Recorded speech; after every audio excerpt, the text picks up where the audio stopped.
Welcome in, ladies and gentlemen, to a homecoming edition of Brush Beat Digger Football right here on 1010 KSIR, KSR.com, and the Eastern Plains Sports Network. Tyler Carmen alongside John Beltran as we are here from Beat Digger Stadium and Larry Mills Field in Brush, Colorado, as your Beat Diggers have welcomed in the Arvada Bulldogs, who bring in a formidable 4-0 record coming off a win against Middle Park 21-13. Brush coming off that loss to Rifle last week, 21-13. We'll get to the starters here in a minute. But, John, tell us what Joe Rosenbrock had to say in his interview after last week and what he expects tonight.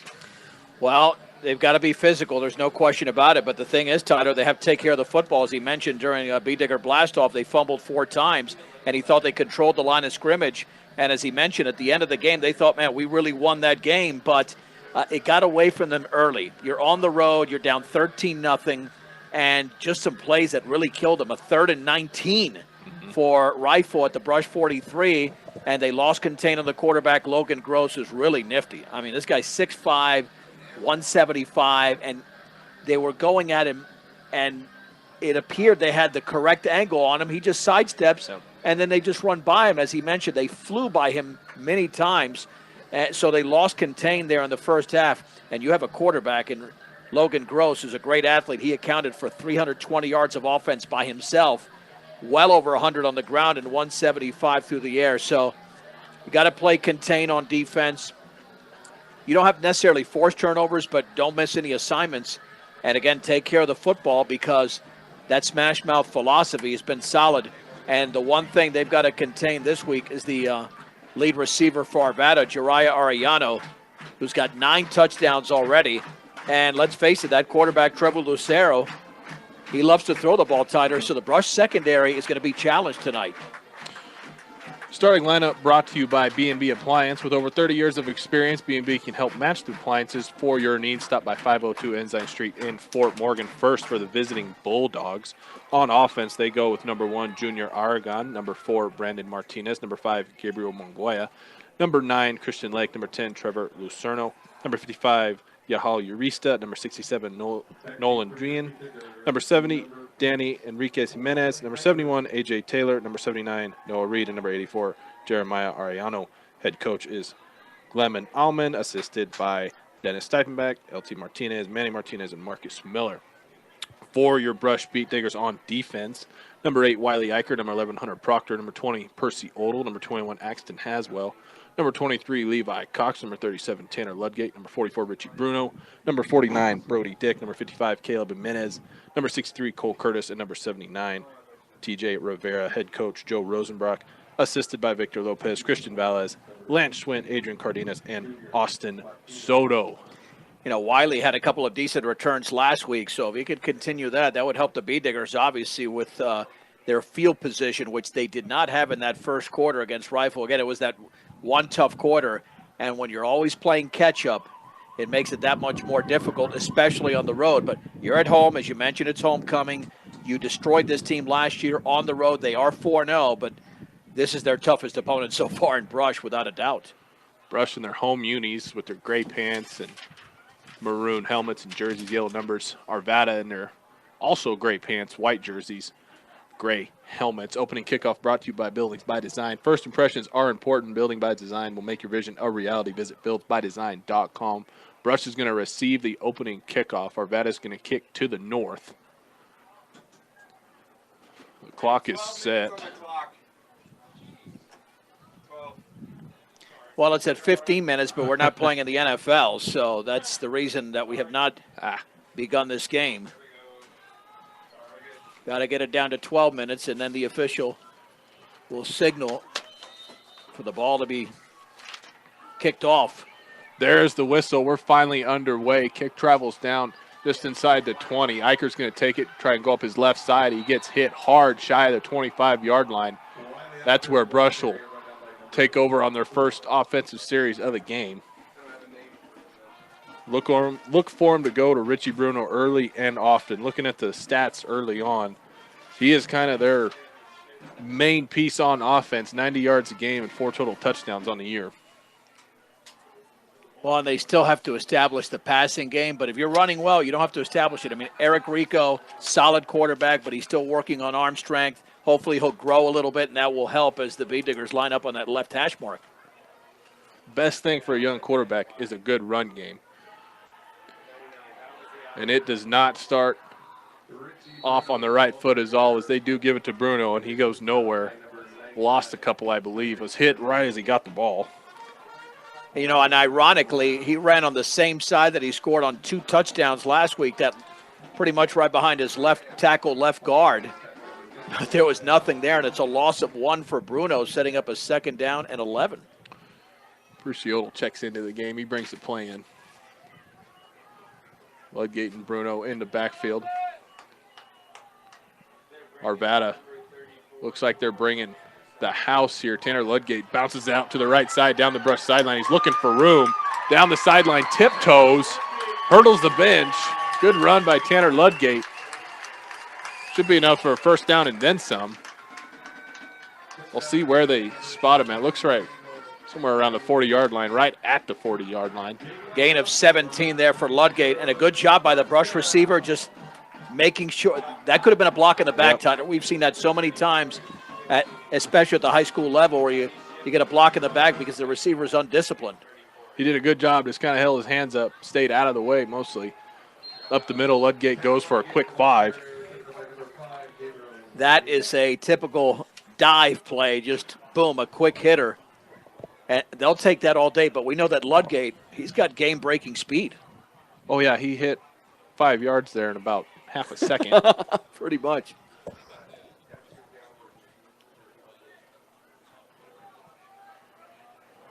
Off the right hash. Man in motion, left to right. Up the middle, Ludgate goes again. He's got enough for a 1st and a couple more. Give him 7. Across the 50 into plus territory goes Tanner Ludgate. Well, and Ludgate now has 3 carries for 29 yards. And it just took that one play. Mm-hmm. They didn't have the blocking in the one play. All of a sudden, they're opening up enough holes. And you don't need much for Ludgate. You don't need much for him. Shifty. Proctor and Eicher will be split out to either side. Tight ends on the right side. Give it to Bruno here. No, they fake it. Eric Rico's going to keep it around the right side. Gets across the 40, close to a 1st down. We'll see where they spot it. Fooled me completely. It fooled me as well. I was following Richie Bruno, but it's a gain of 10 to the 38 for Eric Rico. And a 1st down. Well, and Rifle had a play last week where Richie Bruno was in the backfield pretty much. When Gross handed the ball off to Isaac Valencia, he tried to take it back from his running back, and Richie took it away like he was the running back. I was watching Richie, and I was like, oh, he's got a huge hole. Well, that was the reason. He didn't have the ball. Rico's going to run the same play here. He's going to fake it. He's going to go around the left side now. Sick moves there by Eric Rico as he gets to the outside. Picks up close to 20 yards. Going to be close to the 20-yard line. That was a straight-up bootleg to the left that the Bee Diggers used to be really famous for. A gain of 19 for Eric Rico. All of a sudden, this guy's running all over the field with 2 carries for 29 yards. Well, Arvada's bringing sometimes all 3 of their linebackers just straight into the middle, playing that inside run. And Rico's got room for days as they're inside the red zone here, and they go back to Tanner Ludgate for a quick 5, maybe 6 yards, down inside the 15. Yeah, they'll give him the 14, but it is, as you mentioned, a gain of 5 for Tanner Ludgate. That was the 7th play of the drive. And this is ball control, but at the same time, they're not taking that much time in the huddle, Tyler. No. Coming down on 9 minutes to go in the 1st. Give it to Tanner again. Tanner quickly inside the 5. 1st down. It'll be goal to go from the 4-yard line. It's a gain of 10 for Ludgate. He's up to 5 carries. Yep. They got 39 yards in that range for Ludgate. That's a pretty good average. Yeah, we'll take that. Close to 8 yards a carry. 1st and goal. Ooh, fumbled handoff there from Rico to Bruno, and I think Arvada dove on it. Yeah, they did fall on the ball at about the 6 or 7 yard line. It squirted away. Well, and it's hard. It's hard to really decipher if it was Rico or Bruno because there was never a clean exchange. No, I think Bruno was a little quick. Rico wasn't quite ready for him to be there just yet. And that ball really squirted. I mean, it was almost to the sideline there when Arvada jumped on it. And they've got it at the 7-yard line. They go 4 wide here. Deuces to either side. Shotgun set inside their own 10-yard line. Snap drops straight back. Comebackers broken up beautifully by the Brush defensive back there. Pass ball is incomplete. That might have been Levi Cox along the way. They've got a solid secondary with Cox and Odell and Eicher and, of course, Hunter Proctor, who had 2 interceptions, if you remember that, a year ago. Yes. On that Thursday night. He did a nice job against Arvada. And you've got that quarterback here in Trevor Lucero. He likes to chuck it around the field as evidenced by 16 touchdowns, but now he's going under center. Yep, just one man split out, turn around, hand it off to his running back. Tries to find some daylight off the right side. He's going to pick up about a couple. Yeah, that was Munguia before the tackle was made, and that's a gain of about 3. So it'll be 3rd down and 7 to go. But, you know, the one thing that I observed on Brush's first drive, it's such a fast offense. You can become susceptible to the turnover because of a mis-exchange, which is exactly what happened. 3rd and long here for Lucero. Brush looks like they're bringing the house. They do. They hand it off up the middle. Hit early. Might have fallen forward for a couple, and it'll be 4th and, call it 5. 4th and 4. He keeps moving forward. That was also Munguia. Yeah, he did. They backtracked the football. They put it up there, but it will be a 4th and 4. Lucero jogs back in. I think they're going to go for it. Yeah, that'd be insane. I think they're showing that they're go. Of course, if a hard count, there's nothing wrong with a hard count. So they come out. They go trips left. Now man goes in motion. I mean, that would be insane to go for it at your own 13-yard line. Ooh, they got their. He might have went with the hard count, but he got his own tight end. Yep. So that's going to back him up. Yeah, jumping there was Christian Lake, a 6'5", 190-pound senior. You're not going to miss him. Yeah, you're not going to miss that offside. I have to believe they were going with a hard count, as you mentioned, that hard count to get Brush offside. But then, or they get because if you take a penalty there, what's the big deal? You're already deep in your own territory. Brush is going to have good field position regardless, and this is not a this is not a punt formation. It is. He's nearly blocked. That's dangerous. Brush has got to clean things up. There was a drop there. Perciotto couldn't quite handle the punt, but that was a short punt. It's inside the Arvada 40-yard line. That's a tough play to make. Lucero lines up just maybe a yard deeper than he would if he was in the shotgun and takes a direct snap and punts it. That's dangerous. I'm not sure I like that. No. Yeah, that's not going to work out for Arvada. No. Do they know that Brush blocked a couple of punts 2 weeks ago against Yuma? One for a touchdown. So Brush will try over after turning it over. I think they go with a hard count, and I think they got Arvada to jump. They'll give him a cheap 5 yards. Encroachment indeed. Well, one has to notice for Arvada, Noah Reed, that junior in the middle wearing number 79. This kid is huge. Yeah, that's we don't have any dude. Listed dimensions, but he is humongous. Yeah, just know he's big. Ludgate off the left side again, gets across the 30. 5 yards and a first down for Tanner Ludgate on his 6th carry of the night. Yeah, I think he's short by a yard, but it's 2nd and 1, which opens up the playbook beautifully for Brush.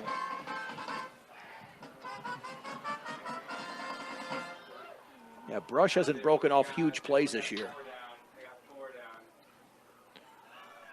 Hand it off to Bruno. Bruno fumbled it. He had the first down. Nobody knew where the ball was there for a second. I could see it very clearly. That's got to be Arvada's ball. I didn't see Brush anywhere near the football. No, there was 3 Arvada Bulldogs all around it, but it took forever for one of them to fall on it. Well, I think Brush did recover it because I don't see I don't see anything going the other way, but that's They're moving. I'm telling you, that must have been magic. Yeah, nobody saw that ball forever. I think Bruno might have been the one to recover it. I didn't even see a recovery. But let me tell you, Tyler, this is a horrendous sign for Brush. They fumbled it last week. You had 3 fumbles and an interception last week, and now you've coughed it up twice, and you've lost one of those, even though you got the ball at the 28 of Arvada. Got a man split to either side here. Ludgate will get it up the middle again. He breaks off to the right side. No, that's Bruno on the counter. Yep. It looked like Ludgate, but then they gave it to Bruno. And then Bruno bulldozed the guy, and I thought, oh, no, that's not Ludgate. They gave it to Bruno on the misdirection for a gain of 11. Now they're in the red zone for the second time at the 17. But again, they're running almost at will. It's almost like a no-huddle offense, even though they're barely huddling. Not to say that Tanner couldn't dose somebody like that, but that's kind of vintage Richie Bruno. He gets it off the left side now. He's looking for the sideline. He takes on the defensive back. It's the first down. Still fighting his way. I think he's going to be down at the 1-yard line. Give him 19 or 18 yards. Nearly got into the end zone as he twists and turned and carrying defenders down to the 1. First and goal to go again now for Brush. 5 minutes to go in the first, no score yet. Brush threatening. They fake the pitch. They give it to Bruno off the right side. He practically walks in for your first score of the night. Brush goes up 6-0 with 4:55 to go in the first. Well, a simple drive for the Beat Diggers that took 2 minutes and 7 seconds. Well, when you start from the opponent's 40, that helps. Yep, 39-yard drive. That was it. Rico in for the extra point. It's got the leg. It's got the aim. It's good. Brush goes up 7-0. I think this team, under second-year head coach Joe Rosenbrock, has a little bit more balance than last year in terms of, because they relied so much on Ty Griffith last year, and he was great, and Dominic Ontiveros. But those younger players weren't there, and they didn't have sophomores last year like they do this year who have made that type of impact. That first score brought to you by Equitable Savings and Loan. Borrow locally from people you know. Equitable has been providing personal bankers to help you through all the steps. Stop by one of 10 locations across the plains or visit equitable-savings.com. Besides the couple fumbles, which are bad, but you clean those up, gosh, they might run away with this thing. Well, they should, but it's a recent problem. Yeah. 3 fumbles last week and 2 this week, and we're talking they didn't fumble last week until I believe late in the second quarter or sometime in the second. The majority of those turnovers were in the second half, so you're talking about you might be right. You might be right in the speed of their offense, what they're trying to do. Yep, it's quick. Rico kind of squibs this thing. It's going to be picked up at the 15, almost bobbled. Return man's number 11 for Arvada. He gets gang tackled shy of the 30, all the way back at the 25. Diego Jaramillo? Jaramillo? I'll let you handle that. Yeah, no, growing up in a Latin household, that's the only thing that helps me. Jaramillo, he's a junior. I checked out a senior at 5'9", 150, but nonetheless, the Bee Diggers back him up to the 25, that's the goal for Brush. Do not allow Arvada to get even close to the red zone because they like to throw, so they're capable of the big play just off the pass alone. Come out in I formation now, just one man split out to the left side. Lucero under center, Brush showing blitz. Bruno goes right at the center. They give it off. They hand it to the running back, and he's dropped in the backfield, loss of a yard. That might have been Axton Haswell for a loss of 2 on Munguia, and Munguia's tough sledding. He's not liking things right now. No, even with a fullback in front of him. Tough sledding indeed.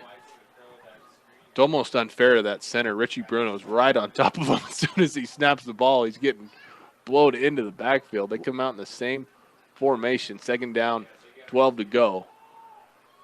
Inside their own 25. Lucero's going to drop straight back. He's flushed to his left. He's going to loft it up just out of the reach of his intended man. I believe that's his favorite target. That is Ariano, yeah, along the left sideline in front of the brush bench at the 46-yard line. That is a long, long throw. You know, he didn't need to throw off his back foot there, but he did, and he kind of lofted it and just it sailed nearly out of bounds. Good effort, though. But he had a step and a half on the defender, Yeah. but if he catches it, he's not going any further because he was hugging the sideline. Yeah. Here they come out pistol set now. 2 receivers to either side. Ariano comes in motion left to right. Lines up in the slot. He goes across the field. Lucero's looking that way. Dangerous pass there from Lucero. It's 2 beat diggers. I think he was going to Ariano again, but that had no chance of being complete. Well, into triple coverage along the sideline in front of the Arvada bench, incomplete, broken up, and it was triple coverage. That's one of those where if there's one beat digger, it's probably an interception, but all 3 of them You're go right, for because it. they all converge on the football. Now it's 4th and 12 for Arvada at their own 23. And again, unless the beat diggers make a mistake here, they're going to have very good field position again. But I find it interesting that Lucero's only about 6 yards, and he gets the punt off. He gets a good high punt, not a whole lot of distance. As Perciotto calls a fair catch and bobbles it, gets on the ground. His best friend for the night is Hunter Proctor, who covers it up. Inside their own 45, another good starting field position, but well, I think Coach Coach Rosenbrock is now, he might have to make a decision of whether he keeps Odell out there again because he's fumbled twice. And he's got great hands, but he's clearly thinking about it. Yeah. Because there was nothing tricky about that at all. It was a perfect punt. He was under it, but he fair catch. Didn't have to worry about somebody running into you. He's thinking about something. Yeah. 3:41 to go into first brush up, 7-0. And the refs are going to have a meeting here before Brush gets underway of their 3rd series of the game.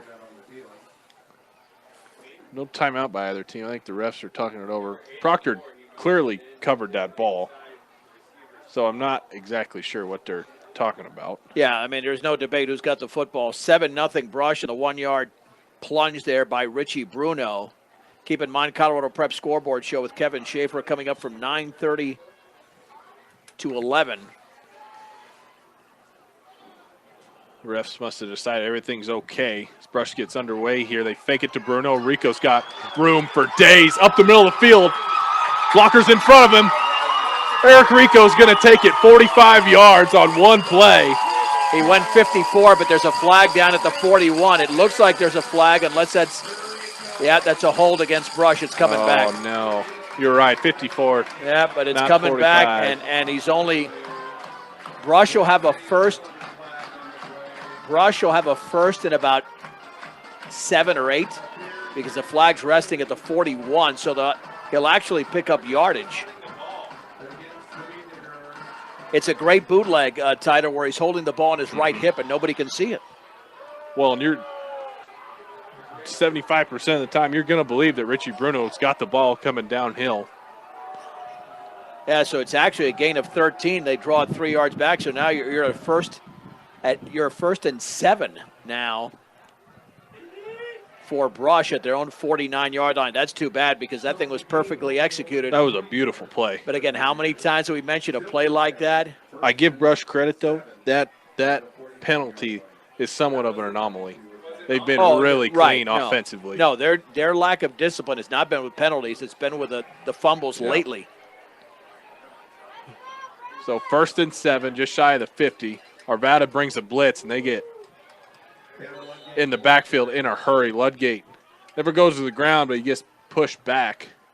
That would have been a great time for Rico to pull the football away from Ludgate, but that's the play. You got to go with the play that's called.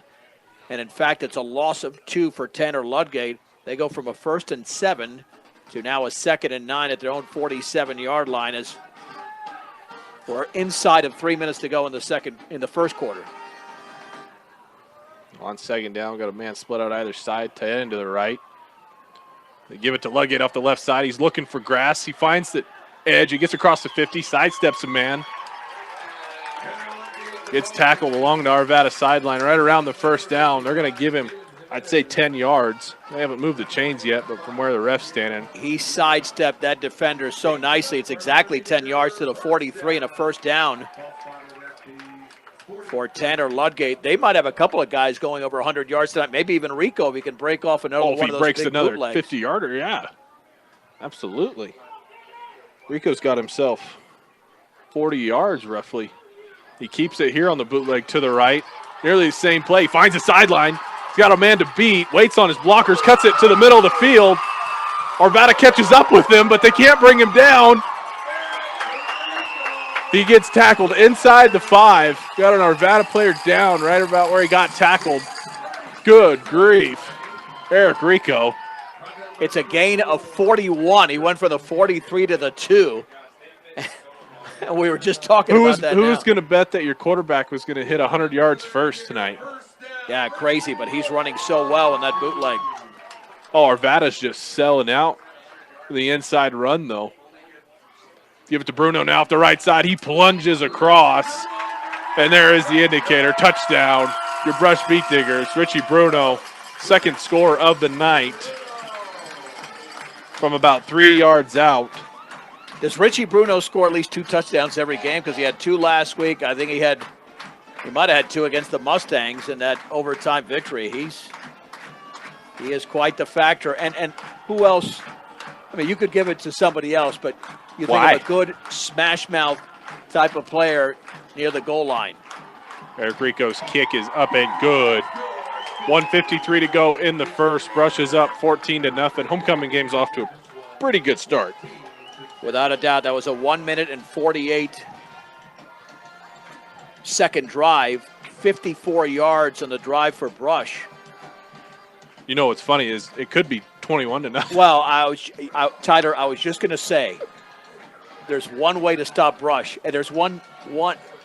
Hope that they stop themselves. That's it. I didn't know how to phrase it correctly, but yeah, you covered me up nicely. Yeah, the only way you stop Brush is if they do it to themselves. So if you're Arvada, you say, well, we're not really going to go to the run anymore. I don't know when the panic button starts to set in, but it's got to be here directly. Well, passing is their game, so they like to pass, and they're gonna keep doing it. The Beat Diggers hopefully can bring some pressure and maybe force a turnover as they now lead 14-0 late in the opening quarter. Rico set to kick it off. Gets a good kick on this one. Travels back to the 10. Return man cuts it up the middle, tries to find the right side, and he's dropped shy of the 25-yard line. That's good cover by the Brush kickoff team. That's Jaramillo again. The Beat Diggers were very good on special teams last week. They've done a good job really all season. Now keep in mind, Brush in their most recent home game shut out Yuma 28-0. So, I mean, they want to extend that streak defensively. And again, not good field position at Arvada with their own 23-yard line. They just want to sniff midfield. They come out in the pistol set. Oh, no, I'm sorry, I formation again. Got one man split out to the right. They fake the handoff straight back. Lucero's looking for his man. Ooh, great play there. But a Brush defensive back making a diving stop. That might have been Eicher breaking on the football. Tremendous play along the sideline. They've chosen to throw that quite a bit. They're not utilizing the middle of the field. It's either one sideline or the other, whether it's a fade or just a straight up toss, a little 10 to 15-yard throw. It's 4 straight incompletions for Lucero to start this game. Remember, last year they didn't have a running game either. It was all about the pass. Yep. Well, they got down in a hurry last year, too, and Bruno's going to come on a blitz straight up the middle here. Lucero's going to run for his life. He breaks it out of the right side, gets tripped up. Down the sideline he goes. He might have gotten back to the original line of scrimmage. He stepped out right about where that line marker was. Yeah, it's actually going to go as a sack. He lost about a couple of yards. Axton Haswell is going to be credited with a sack because he pretty much ushered them out of bounds. So it's going to be a 3rd down and 12 to go at their own 21-yard line. Long 3rd down. 1:28 to go in the first. They're going to go 3 wide to the left side. That's the wide side of the field. Ariano's the one-man split out to the right, I believe. Shotgun set. Lucero drops straight back, finds his man. Tried to find his man on a slant, and just a little too much heat on it. And that's his 5th straight incompletion. And that was also to Arellano, so it's 4th and 12 at the 21. And Arvada will have to punt again, but it's just odd that they're getting away with this, where Trevor Lucero is the quarterback and the punter, but he's only about six or 7 yards behind his So they come out. his center. So Arvada's going to burn their first time out. That looked like an offensive play set there. Timeout brought to you by Stubbs Gas and Oil. One-stop shopping does exist. Gas, food, and all your travel accessories. Get off I-76 at exit 66A in Wiggins to visit them. The Bee Diggers won a year ago, 48-20, but the game was not that close. That game went to a running clock, and then I think they got, if I remember right, they got a score late. they got, exactly. Yeah. They just chucked it up there, and they got 1 or 2 late touchdowns. But Ty Griffith had a huge game a year ago on that Thursday night in Golden, and the game was in Golden. But here in Brush, the game time temp, 71 degrees. Beautiful. And we're almost in October. Beautiful. Yeah, it could not be much I was better. looking at the weather, and I'm like, I don't think I'm going to bring a sweatshirt. No, I got it in the car. I decided not to pull it out just so I wouldn't. Not that you'd make fun of me. I'd make fun of myself. Oh, no. And deservedly so. You never know. I'm not No, gonna, it's true. It might be a cold wind. I don't know. Yeah. Out of the timeout, they do elect to punt. And Perciodal is the return man, but he's just going to let this one roll out of bounds right at the 40-yard line of Brush, and that's where Brush will take over in their worst starting field position. And it's still only 60 yards away from the end zone. A solid Eric Rico run will knock over half of that out. Bee Diggers have touchdown runs of 1 and 2 yards from Richie Bruno. I think they're back-to-back, too. They were, they're back-to-back drives. And Bruno had a huge run of 16 yards down when he was carrying defenders before he scored his first touchdown. So off the right hash here, they give it to Ludgate off the left side on a counter. He's looking for blockers. Flag flies right about the 45-yard line. He's close to a first down, but I think this one's coming back. Yeah, without a doubt, there was definitely a hold along the far sideline. And, you know, what's tricky about that, I mean, you described that perfectly, looking for blockers, but then it almost makes it easier for the official because he knows what the running back is doing, and there's more of an onus on the offensive lineman, unless it's a position player, to hold that block that much longer. So if you're Ludgate, maybe you just want to take off. So you focus more on that element of the play as opposed to additional blocking, and now it's going to draw them back. Look how far downfield that was. Yeah, they moved the flag. I like his patience. I like that in a it was running. very Le'Veon Bellish. Yeah. It's actually turning into a 9-yard advance by Ludgate. Then they go back 10 yards, so it's a 1st and 11 for Brush at their own 39-yard line. Again, a 7:20 start tonight. That's why we're still in the first quarter. Homecoming festivities at halftime, but we're not out of the first quarter yet. Minute 9, and Eric Rico didn't really know what the play was, and Brush is going to have to burn their first timeout.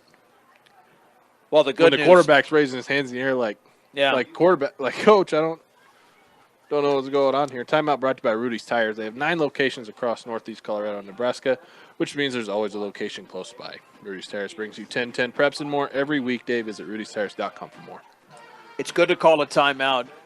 One, for the reason that you alluded to, and number 2, the fumbling has gone away. Yeah. So don't chance it. Don't chance it by, okay, we're just going to run a play even though we're not sure exactly what it is. Yeah. Because the offense has been very efficient. 3 drives, could have been 3 touchdowns, but they fumbled on the first drive. inside their own 10. Going in to score. That play probably would have scored. Bruno had a huge hole there, and the handoff just ended up on the turf. Out of the timeout. Rico under center. Fakes the handoff. First pass attempt. He's going deep. He's got a man open. That's Percy Odell. Percy Odell drops it at the Arvada 40-yard line. Didn't have a Bulldog within 4 yards of him. It's not a good night for Percy. No, there's no other conclusion. He has dropped a couple of punts. I'm stunned because baseball, he's an infielder. He's got great hands, but he doesn't have it tonight. I mean, this is 3 times, twice on special teams, and that was a perfect pass from Rico. He was wide open. That was a beautiful pocket there by the offensive line, too. Rico had time to actually step into that.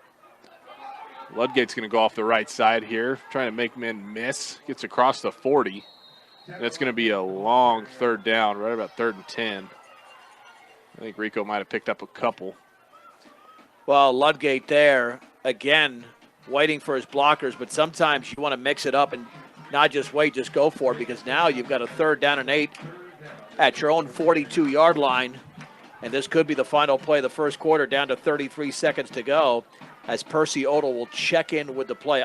I hope they give Percy another chance. They throw it to him again, because all it takes is one play to regain the confidence, because he clearly does not have any confidence right now based on the 3 drops he's had. We'll probably see that play again. I wouldn't be surprised, because it worked perfectly. He was wide open. Ooh, bobbled handoff here. Rico got a man coming, but he's going to throw it. He's got a man open right in the middle of the field. That's Hunter Proctor. Proctor catches it at the 45 of Arvada. He's got the first down, fighting for yards. Give him 15 yards and a first down. What an amazing play by Rico. But, again, it was just as good by Proctor because he created enough separation, and he came back to the football a little bit. He was wide open in the middle of the field. That is the end of the first quarter. Brush leads 14-0. We'll take a quick timeout, come back with the second quarter right here on 1010 KSIR, KSR.com, and the Eastern Plains Sports Network. Welcome back into Beat Digger Football on 1010 KSIR. Tyler Carmen, John Beltran with you. Start the second quarter. Brush leads 14-0. I think they went with a hard count to start this quarter, and I don't know who jumped first. Well, the football's at the Arvada 42-yard line, but members of both teams jumped, and normally that's going to go against the offense. And that's the case right here, a false start against Brush. So 1st and 15, but that really doesn't faze them because they had 3 really good drives. The first resulted in a fumble at about the 4 or 5-yard line. Then they scored on the next 2, and they're in Arvada territory. To make up 15 yards, a piece of cake. Rico give it to Bruno up the middle. Bruno gets a big chunk of it back across the Arvada 40. It's a gain of 9 for Richie Bruno. Richie Bruno's the type of back that if he scores like from 40 or 50 yards out, he wants to make sure that he's been hit at least 4 or 5 times. Yeah, there's no really going outside for Richie Bruno. He's going to get it up the middle again, and you're right. Breaking tackles does Richie Bruno. He gets all the way down inside the 20. Close to 20 yards there.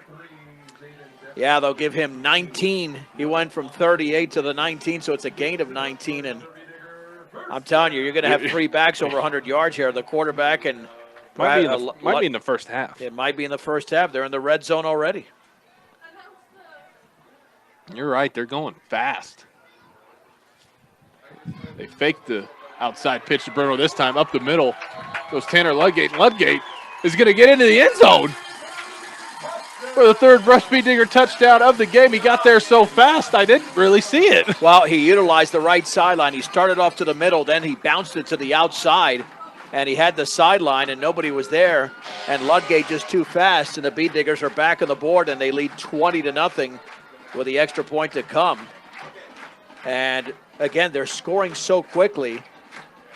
That was a 2+ minute drive. Yeah. Ooh, bobbled hold there from the holder for Brush on the extra point. Rico got it up in the air, but it falls short, so the extra point is no good. Yeah, Landon Mesh could not control it. It looked like a good snap, but I think he tried to put it down before he actually had control of the football. So it's 20-0. But the Bee Diggers are certainly controlling this game. 10th carry of the night for Tanner Ludgate ends in the end zone. Yeah, they should finish this game, I would think, easily. 500 yards rushing. 400 or 500 yards rushing. Yeah. They might call the dogs off in third, maybe. That'd probably be the only thing to keep them from that.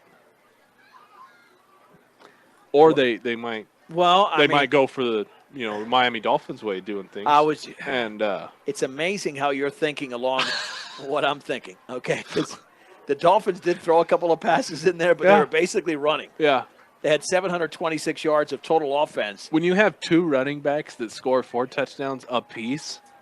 When the leading running back in all of fantasy is somebody that nobody had on their backup.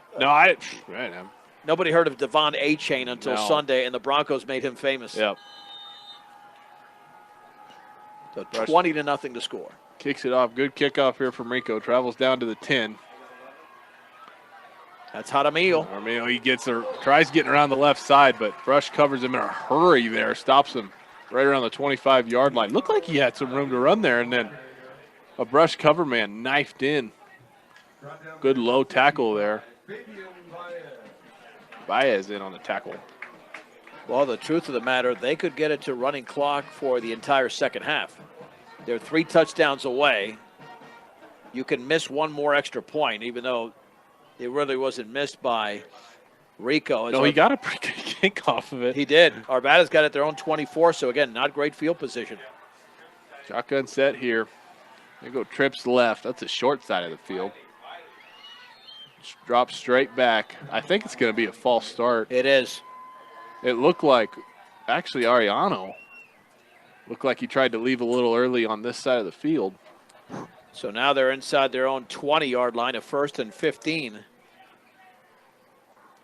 10:55 to go in the second quarter. And you know exactly, Tyler, what they're going to do. I mean, Maybe where they're going to pass it, but they're going to pass. This is almost the exact same thing that happened last year.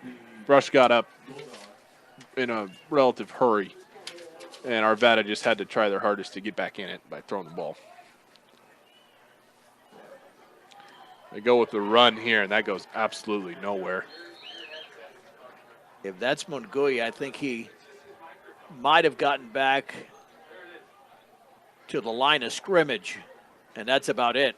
So almost like a loss of a yard for the 18. 2nd down and 16. 4 carries for 5 yards for Munguia tonight.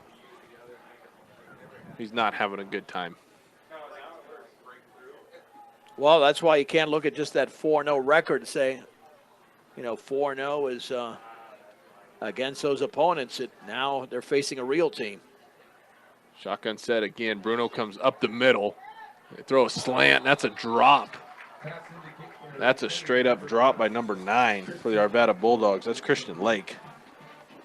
He was open in the middle of the field. I don't know how much farther he was going to get. He would not have had a first down. He caught it underneath. There was a beat digger there, but that would have been a pretty decent play for Arvada. It would have set up maybe a 3rd and about 5 or 6 instead. You're looking at a 3rd and close to 16. And watch out, because they might go deep to Arellano on this play. They've got nothing to lose, down 20-0 early in the second quarter. Arellano's going to be on an island out here to the right side of the field. Let's brush his sideline. He gets a good run. I think it was a fumbled snap. Yep. I think it was a low snap, and then the quarterback, Lucero, fell on it back at the 15-yard line. So now you're looking at 4th and about 19 yards to go, and they'll have to punt. But again, all they're really doing, it's a quick punt, kind of like the quick kick equivalent, just a quick punt. There's no, let me grasp the football, take my time with a one-step. He's just getting rid of it quickly because, again, he's only 5 to 6 yards behind his center. Perciol's still a return man. He's standing at the 50. Another high punt here. Traveling towards the Brush sideline. It's going to bounce around the right hash, and a Brush bounce. It landed at the 45, bounced back to the 41. Another really good starting field position for Brush again. I think they've only started one drive in their own territory. So the first quarter and change. Yeah, the as you mentioned, the 41. With 9:25 to go before the break, and the B-Diggers lead 20-0. 2 short touchdown runs by Richie Bruno. And then that 17-yard run by Tanner Ludgate. Rico under center getting some more info from the sideline. He'll go under center here. Turn around, hand it off to Bruno. Bruno gets tripped up as he crossed the 40-yard line. He's going to pick up 4 yards or so. That's the quickest 4 yards you can get. I mean, Richie's not messing around. No. No, and actually he less got tackled, more just got kind of tripped up. He was looking for a lot more. They give it to Ludgate here on the same play. Ludgate gets held up right at the 35. Well, he does get a gain of 2, so it's 3rd and 4. I mean, they're easily in 4-down territory. Yeah, when you get that great a starting field position, why not? Oh, Brush has attempted 2 passes in the game, a drop and a completion to Hunter Proctor, although it's not a passing situation now on this 3rd down and 4. No, one of those bootlegs would go. I was just thinking. Telling you, John, you and I. Yeah. Look at that. He might Bootleg throw to it. the right. He had Brody Dick, the intended man, right about the 20-yard line, and Rico throws it low and behind. That pass falls incomplete. And I think he could have run for the 1st down. I was kind of, he did have a Bulldog kind of hot on his heels, but he had the angle. I almost thought he was past the line of scrimmage when he threw it. But he was very close. He was very close. So it's 4th and 4. Wiley Eicher checks in with the play. The B-Diggers at the 35-yard line. This is their 5th drive of the game. The first one resulted in a fumble. They've scored 3 in a row. They want to make it 4 in a row. 8:16 to go in the second. Got a man split out either side. Hard count. Nope. That's going to be a false start against Brush. I think it was Proctor. That's who the ref's pointing at. I still think Brush goes for it Oh, yeah. Why not? On a 4th down and 9. Your defense has shown that it can hold them from pretty much anywhere. So, and if you punt it here, you're going to pin them pretty deep, ideally. So Perciolo's going to jug playing. Wiley Eicher will take a breather. Well, I think they're going to be ready for that bootleg. It's going to be, you would think, a bootleg or a play action. You can't risk it with a run on a 4th and 9. They're on the left hash here. Rico's going to drop straight back. He's going to look left. He's got Tanner Ludgate down the sideline. That ball is going to be picked at the 15-yard line. Down the Brush sideline. He gets tackled out of bounds shy of the 30. That's the 2nd week in a row the opposition has picked off a pass on a 4th down, and they've gotten worse field position because they didn't get back to the line of scrimmage. P.J. Sierra for the Arvada Bulldogs picks that off. I mean, he almost threw it up there like a Hail Mary. Ludgate was not open whatsoever. And I think there you've got to – I would love to see a check down. Go to a check down and maybe somebody gets free. I mean, you don't want to throw the pass before the 1st down marker, but you have enough athletes that if they get free, you pick up a 1st down that way. It takes one missed tackle, one broken tackle is all. So 7:49 to go in the second. Brush up 20-0.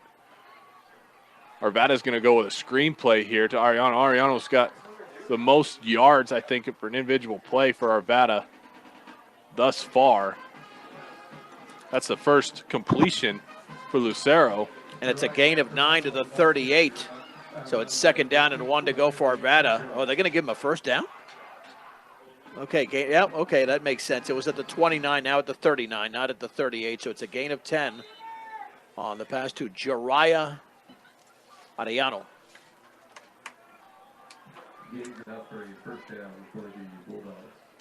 Lucero's going to go under center here. Turn around, hand it off to Mongoya. Mongoya got his biggest run of the night. He's got a 1st down, give him 12 yards across the 50. Arvada offense showing just a little bit of life with 7:20 to go. I mean, this turns into a different game if Arvada scores, and they look really good on the last 2 plays. At some point, Brush couldn't stop them on every single drive, 3 and outs, and now they've got back-to-back first downs. And Got another official it's timeout. the chain issue over there on the side. They couldn't. Oh, they're working. The chains were not set correctly. Now they're set correctly, and Arvada's in brush territory for the first time in the game. They'll go back shotgun here. 2 to the left. That's the way Lucero's looking. Ooh, dangerous throw there. Hunter Proctor got a hand on it. I think it was going to be too high anyway. But Lucero, slow to get up there. He took a shot.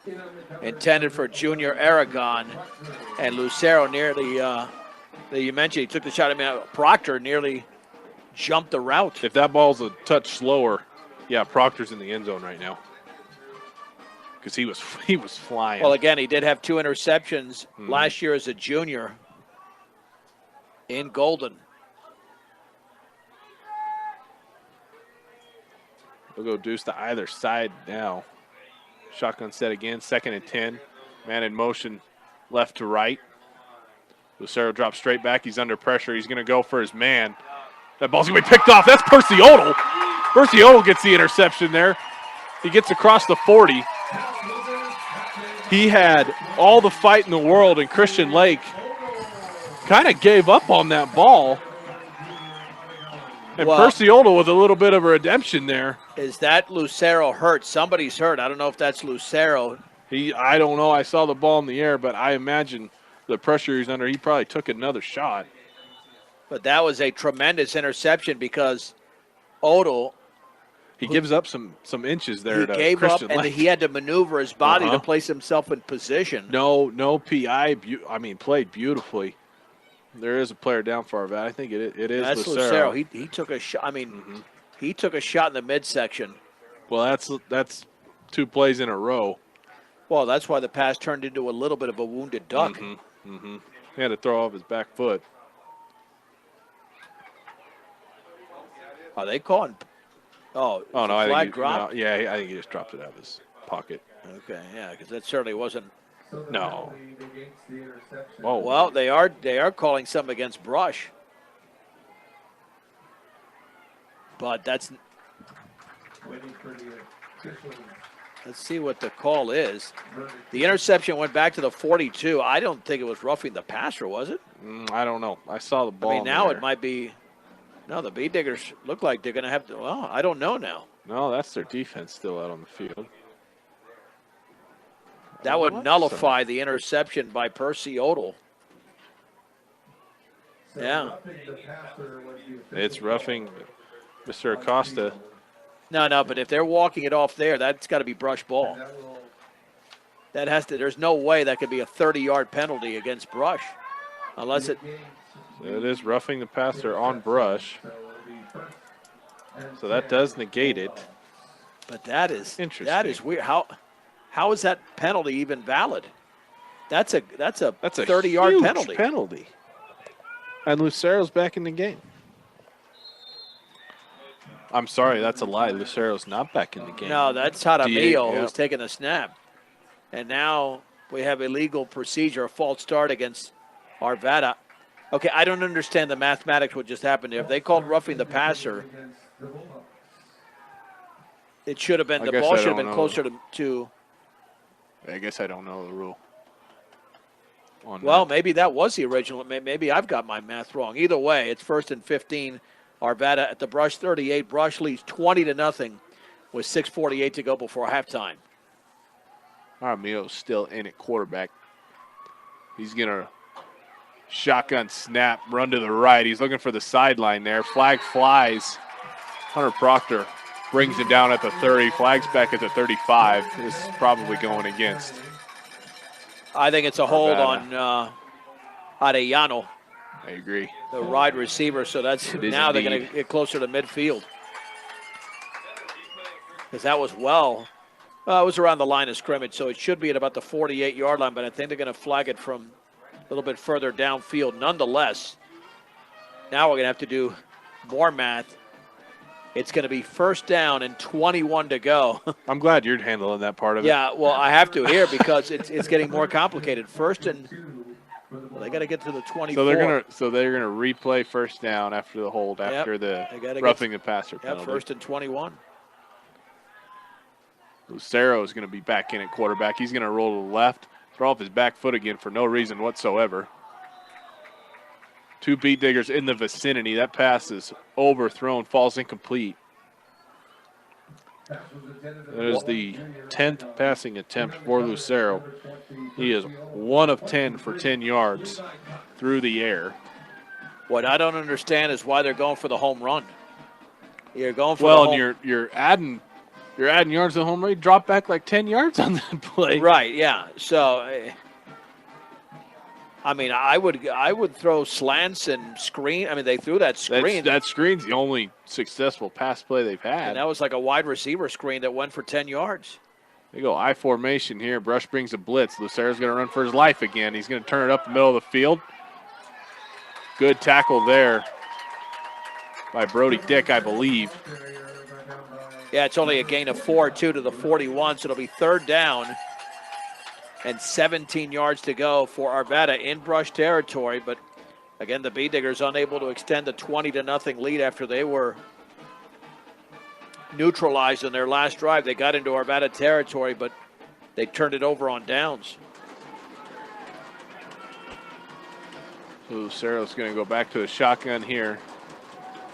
2 receivers to the left, 1 to the right. Ariano's the 1 to the right. Lucero's looking that way, goes back to left. They're going to throw a little screen to Mongoya. Mongoya couldn't handle it. It was overthrown. Lucero throwing off his back foot, had some guys in his face again. But that was a really nice play design. They just couldn't execute it because the Bee Diggers were coming in. They had a bull rush on Trevor Lucero. Now, it's 4th and 17. The odds of picking up the first down are meager, but then again, you're in brush territory. Yeah, so I don't. He's standing. He's back kind of like where he's going to punt it again. And he does. Yep. It's a wounded duck of a punt that actually is going to end up pretty good. Down inside the 5-yard line, down to the 4. Really good punt there. Yeah, that goes for 37 yards and no return. So the Bee Diggers now have to break off a big one, about 96 yards away from the end zone. Luckily for them, they have 5.5 minutes to do it. That sounds exactly like a typical brush touchdown drive. Well, Eric Rico's the one. Well, and Ludgate just broke off a nice one. I mean, because again, Richie, he runs to make contact and to punish you. That's how he wears down the defense. Yeah, they're going to mark it actually at about the 3. So a really good punt. Arvada's got to jog an extra guy in here. Rico under center. Arvada showing blitz. Oh, they had the hard count on. They had Arvada and a running back. I think it was Ludgate. It is. He's going to get a false start. They're going to be inside the 1. That should be barely outside the 1, but still, either way. So they will try over. It's at the 2-yard line, just inside their own 2.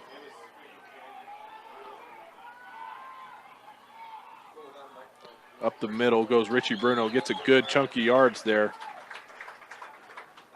Going to be just shy of the first down. I think he picked up about 10 yards. Right, but after the penalty. Well, you got a 2nd down and 3.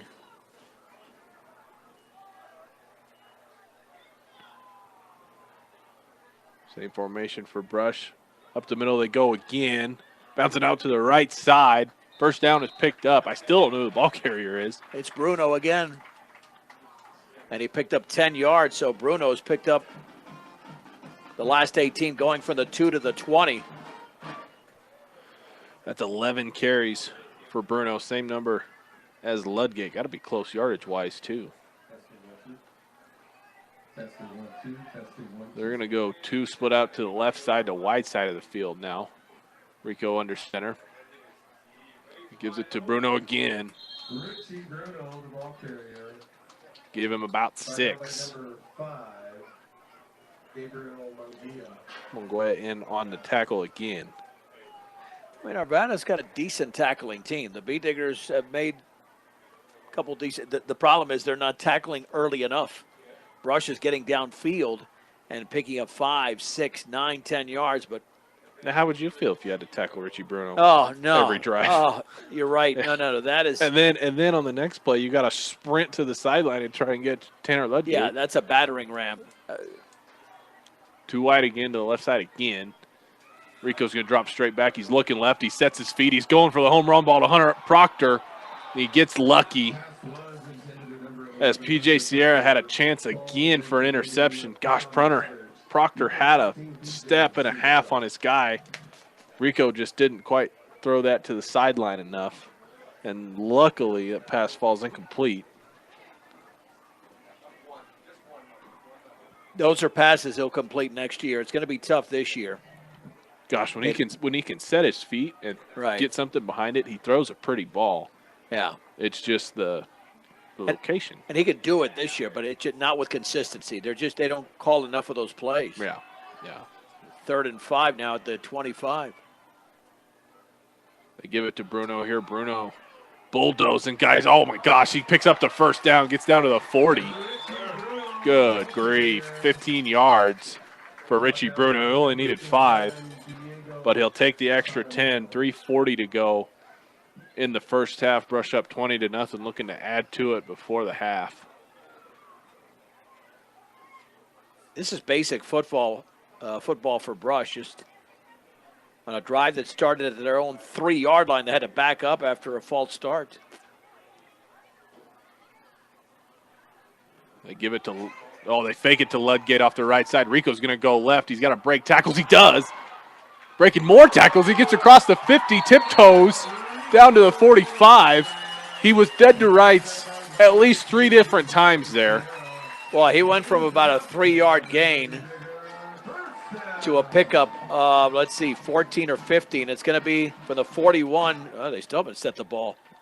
How about this? He went from 141 to the other, so it's a gain of 18 yards for Eric Rico and a B-Digger first down. The good thing, it stops the clock. Yeah. Even though they've got plenty of time and they've got their timeouts, still, they're not thinking scoring just one touchdown. They might want to try to get the ball back and score a second one here before halftime. So Eric Rico just went over 110 yards on 5 carries as he throws his pass here. Wiley Eicher makes a nice play, and then I think he fumbled it on the. Well, Wiley did not secure that ball at all. At all. He was trying to make a move. He fumbles it. It's an 8-yard completion. The B-Diggers have turned it over for a second time, but he did not. He did not secure that ball at all. I could see it from here. He made a beautiful catch, but was trying to do a little too much with it afterwards and ends up losing it. And Brush is keeping Arvada in this game for him. They are. They could be up probably 35-0 at this point. 3:12 to go before halftime, and Arvada's got it at their own 33. 20-0 is the score. Instead, Bruno's going to come in the blitz straight up the middle. Lucero's going to go deep here. That's going to be PI. Nope, he did. That ref reached for his flag. Pass falls incomplete. I think he determined that it was not catchable. So. It was a good job, though. It was a good job of Cox kind of twisting around almost at the last second, because you and I saw the same thing. If he continued to run into the wide receiver, that would have been easily pass interference. As soon as he does it, that ref reached for his flag, and I thought for sure he's going to throw it. But you're right, Cox, good job kind of backing off a little bit and turning and playing the ball. And it wasn't a great throw by any means. That helped his cause a little bit. And again, I don't know why Arvada keeps going for the home run themselves. 2 receivers left, 1 to the right. Ariano's to the right. That's the way he's looking. Christian Lake's going to have his first catch of the game right at the 50-yard line. First down picked up by the Bulldogs. That was a laser delivered by Lucero. I believe it's 17 yards. Yeah, unless they give him the 49 for 18, which that's what they're going to do. They're in Brush territory. But see, that's my point, Tyler. Why are you going for the home run? That time they didn't. They just threw a deep slant, and it worked beautifully. That's a huge target, too. Christian Lake is wide, and he's tall. That's probably why they go for the home run, because they're just throwing up jump balls. Yeah. Yeah, but when they do go for the home run, it's to Ariano, who's 5'5". Yeah. Man in motion here. They're going to throw it to him. A little sweep action. That's number 34, the Arvada Bulldogs, who is not on the roster here. Hold on. Let's do some maybe on the looking other here. one. Gain of 12. Nope, not on the other one either. All right. It's a gain of 12 and a first down. First down for the Bulldogs. Well, now the Bee Diggers are in danger of having their shutout string come to an end. They haven't given up a point since, obviously, in overtime, double overtime against Wiggins. And is Brush going to call a timeout or there's a stoppage. Oh, officials timeout. It's the third official's timeout this game. And really, this first half has dragged on a little bit, especially the Little second bit. quarter. Incompletions will do that. Yeah. So Searle's going to go under center. First down inside, Brush is 40. Brush shows blitz. They bring the house. They're going to throw a screen to Ariano. Ariano's looking for room here. Oh, great play by Hunter Proctor. Good grief. Hunter Proctor fought through his blocker and drags down Ariano. It's only a short gain, maybe 2. Gosh, if Ariano gets by Proctor there, he's got a lot of green grass in front of him. Brush was slow to help. Well, he shirt-tailed him to the ground. Yeah. That's all it was. It was a nice jersey grab, and he spun him down to the 36 for a 2nd and 9. But Arvada still not in prime position, but with 1:48 to go and the clock running, they've got a shot here to cut into this 20-0 deficit. 2 left, 1 right. Shotgun set for Arvada again. Searle drops straight back. Plants his foot, goes across the middle there into double coverage. Covered very well. That pass didn't have a prayer of being completed. But again, I am confused by these receivers are so far downfield. You mentioned the pass to Lake at the 50. That's not too deep of a pattern. The screens they've thrown. But when you're just sending guys out as far as you can, that's advantage Brush. Oh, yeah, because they're doing a great job, and their defensive lines get pressure in a hurry. So, yeah. One, you don't have time for those routes to really develop, and you don't have time for your quarterback to set his feet and throw. How many passes has he had to throw off his back foot? Yeah. They bring the blitz again. Bruno bulldozes the center. Lucero's going to go down the left sideline here. Well, that was broken up at about the 3-yard line, but very close. That was very close to interference. The contact was made just as the ball was going by the intended receiver. Yeah, I held my breath on that one too. And now it's 4th down and 9 to go from the Brush 36-yard line. Do you punt it and hope that Brush has got too far to go with 1:26, or do you just They're going to go for it. I mean, they want to win the game, which seems highly improbable, but if you go for it, I think they're thinking more about scoring than Brush's field position. Right. They're going to go I formation. And Brush has only broken off one huge play, the one by Rico. Right. Lucero goes under center. He fakes the handoff, drops straight back. He's flush to the right. He's going to throw it up here. There's 4 beat diggers. Pass falls incomplete, but there was four. Plus Bruno was coming too. There was 5 beat diggers. At the 10-yard line, it was broken up. Thank goodness it was broken up, because if that wasn't broken up, that would have been. That's an all-time folly. Well, but you'd rather have that than an interception, right? Because then you're going to be all the way back to the 10 instead of the. You would have lost 25 yards in field position. Yeah. Now you've got it at the 36. You got a realistic shot here. Yeah. With 1:15 to go, and I believe they've got 2 timeouts remaining. I believe you're correct. Stick around for your halftime show brought to you by Memorial Community College. 1:15 away. We'll see if Brush can finally put one on the board here in the second quarter. Oh, they could swing it to the outside. They have speed to the outside. They got a lot of green grass here on their side. That's the way Rico goes. He's going down the Brush sideline. He's got a green grass for days. He's across the 50, down to the shy of the 40, runs out of bounds. Doesn't even bother taking the hit. Well, you called it. Yeah, it's a gain of 23 for Eric Rico, so he's he's been over 100, and now he just continued to do that. And all it is, bootleg left or bootleg right. Hasn't had a single run in his 6 carries that wasn't double-digit yards. Yeah, it's crazy. Yeah, that went for 23, and now they have it at the 41. Eicher's in with play instructions. Now, you can't go left this time with a run because that would be on the short side of No. the field. They might just try to run it conventionally with either Bruno or Ludgate. Gosh, does it look like Arvada just stacked the left side? They did. Rico's rolling right, throws the comebacker to Proctor. Proctor turns it up the field after a little turn there. Bay Diggers are going to need a timeout. Here's one thing that Proctor's done 2 weeks in a row. He's caught the ball and then gone backwards. Doesn't that drive you nuts? You can't. It's not smart football. I'm sorry, because what happens?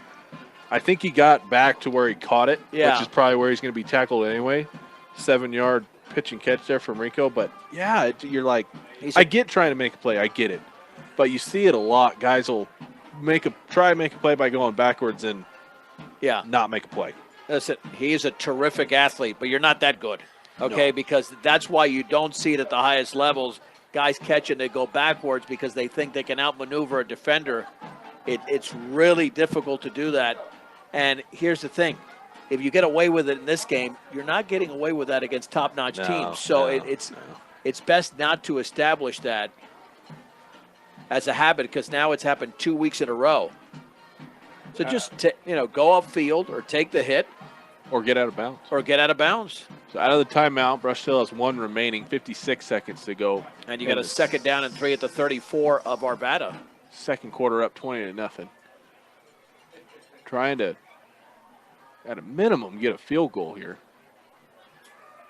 Rico's going to roll left. Fakes the pass there, buys himself a little bit of time. Takes a hit, gets out of bounds. And he's short of a first down. He took a shot, but he also inflicted some punishment. He did. He did. It's a gain of 2. It should be a third down and 1. Oh, no, they give him. No, they don't. No, they got to get to the 31 and a half or something, and he's at the 32. He's like half a yard short. But see, that is smart football. You realize what? He knew I got to save time on the clock, so if I don't pick up the first down, no big deal. But now he saved time because they didn't have to take a timeout. And the clock will stop if they pick up a first down momentarily. They got the first down. And Tanner Ludgate bounces off a tackle. Gets down to the 24-yard line. Gain of 8 for Ludgate. And they're quickly up to the line of scrimmage. They'll spike it on first down. With 30, somebody needs to stop the clock. The clock is still running. There it goes. Stopped at 33, but it should be right around 39. Oh, they might have to reset it. Let's see the officials. They need to. Coaches, how much time when he lets me know? 38. Well, they will reset it after he's. I get it. That's very tough on a timekeeper because the clock, boom, and they go right up to the line of scrimmage. Yeah. But those are things. Those are things. It's kind of like it matters. It's the 2-minute offense version of keeping the time. Yeah. So it's second down and 10 at the 24 for Arvada. B-Diggers lead 20-0 late in the second quarter. They're going to send Proctor and Eicher out to the right. That's the wide side of the field. They fake the handoff. Rico's going to roll to his right. He cuts it up the middle of the field. Trying to break tackles here. He's gang tackled shy of the 10-yard line. Doesn't matter. Flag is down. That's against Brush. It's coming back, and that flag was thrown early. The B-Diggers up to the line of scrimmage, but that clearly, I don't know. They got to stop that. Yeah. The clock was stopped. B-Diggers are not even aware, but that was clearly against Brush. Yeah. And now you do have to throw the ball. You can't go with a bootleg or anything like that because now your clock is working against you. They do still have a timeout left. Well, if they want to run one of those bootlegs again. Oh, you can set up a receiver screen and maybe somebody gets loose. So like on that play, they had Proctor and Eicher out to the right with really only one defensive back, and the safety was playing way back. Right. And the linebacker was showing help. But, yeah, if you show a screen, that linebacker's not going to get out there. Well, less 28 seconds to go. Here at the 34, the B-Diggers are going to call a timeout. They'll burn their last timeout. Timeout brought to you by Better Electric. They cover all electric work from residential to commercial to agricultural. Better does matter. Call 970-521-1030. All right, I'm going to say it. I don't know if it's going to happen. An option pass. They from Ludgate? they did it 2 weeks ago. Yeah. Last week, Yeah. it was a perfect Ludgate barely overthrew Brody Dick at the goal line. If not, the Bee Diggers would have tied the game and taken the lead They have with where's a the ball? extra point. So the ball's on the right hash. You'd rather him roll to the wide side of the field. I don't know. That's Well, him it'd have to throwing be on the against short side of the field. It'd have to be on the short side of the field because, as you mentioned, it's on the right hash mark with a second down and about 20 to go at the 34-yard line. You don't want Arvada. him running left and having to throw across his. I don't know. Well, either that or something crazy like a hook and ladder. But I don't think they work on that play. They have worked on the option. Plus, you've only got Proctor out there as a receiver. Now Eicher will be on the inside slot to the left. See what I mean? There's really only one DB, and that linebacker's inside of Proctor. So they do roll to the left. Rico's going to go to the end zone. He's got Wiley Eicher. He's going to just overthrow him. That ball hit the front pylon there, just out of the reach of Wiley Eicher. He was open. He gave himself a chance. And Rico let it fly. And in the end, it's just a really cool incompletion. Eicher ran an outstanding pattern, but unfortunately it was too strong of a throw. So third down, and here's where it's a real bummer. Since it's third down, you're going to have to go to the sideline because you can't run a play and then spike it. 22 seconds. And it's 3rd and 20, so if they pick up a bunch of yardage, clock is still going to run. Now, if they get enough yardage.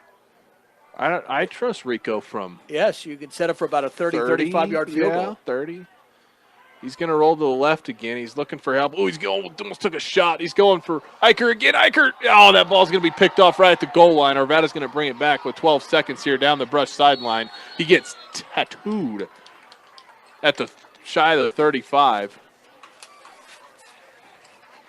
Brush taking a little bit of Arvada's playbook and trying to go for the home run ball. Second interception by P.J. Sierra. Incidentally, Tyler, we'll keep it here. We will keep it here right after we get to the 000s because the homecoming is going to start immediately. And then we'll take our break here a little bit later into halftime because they don't waste any time. They'll bring the homecoming court out. So 10 seconds on the clock for Arvada. And Arvada, I believe, has 2 timeouts remaining, if I'm not mistaken. So Lucero out of the shotgun. He's going to go down the right sideline here. Percy Odell had the ball thrown right to him, but I think it hit off his face mask at the 49. It did. That ball was coming in hot, but Wiley Eicher just went ahead and tattooed the receiver just in case. Yeah. And I think kind of felt bad about it. Yeah. But, well, had Percy seen the ball a little bit earlier, he'd have picked it off. He just not have an interception this game. The one he had earlier was nullified by penalty, not his own, by another Bee Digger. It should be the final play of the opening half. They do a little draw play there out of the shotgun. Mongoya's going to pick up a cheap 4 yards, and that will be the end of the first half. Brush leads 20-0. We'll keep it here for the audio as the Bee Digger halftime show brought to you by Morgan Community College. Bee Diggers have a 2-yard and a 1-yard touchdown run by Richie Bruno, and that touchdown run from Mr. Ludgate. Tanner Ludgate, which was from 19 yards out. 19, the conversion was no good. So I will shoot video. We'll also turn up our mics here from an audio standpoint so you can pick up the sound as the homecoming court will be introduced here at halftime. But, you know, you're up 20-0. I think you and I expected more. Oh, Brush expected more, and it's to their own. Exactly. It's to their own detriment that they're not up 35. You know, they've turned it over in the red zone and 4 times. Yeah. 4 times. Yeah. The Eicher fumble, the exchange to Bruno, and then the 2 interceptions. Yeah. Yep. So now you're talking about 8 turnovers in the last 4 to 5 quarters, and they got talk about needing to clean up. I mean, they need a whole cleaning service now because they're going to win this game. Something Coach Rosenbrock has been pretty good at is coming out of halftime. And I think I might have jinxed him because our last interview, I praised him. I said, hey, your team's really disciplined from the taking care of the ball and the penalty standpoint. And he's like, I really appreciate that. And I might have jinxed him. That might be on me. Sorry, Coach. Yeah.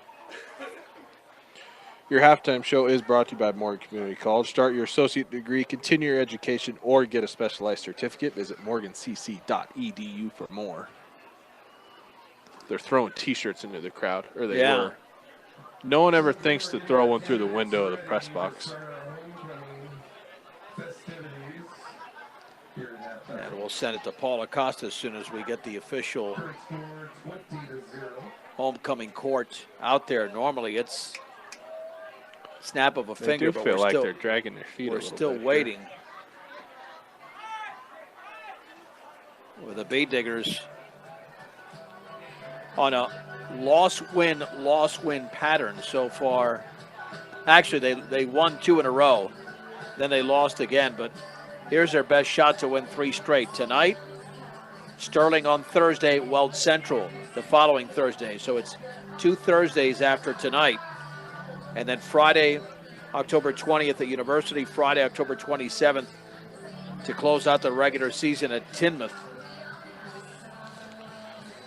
Looking at Arvada's schedule, they are not used to putting up a goose egg. 54, 35, 48, 21 are their 4 games.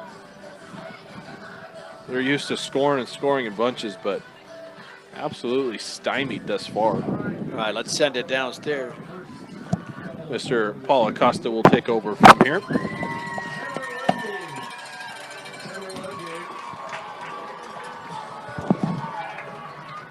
Sports and clubs he belongs to. He loves to play football, baseball, wrestle, and he's also the Stuco president and a member of the FFA. His parents are Crystal and Tim Ludgate. Some outside activities he likes to do is he enjoys snowboarding, hunting, and being in the mountains. Favorite activity? One fun school moment I have is being in the parking lot bandit. I hide my car and honk at students walking for lunch, usually scaring them and making them jump. Fun fact about his escort this evening is she is in love with Miles Teller and the beach scene in Top Gun.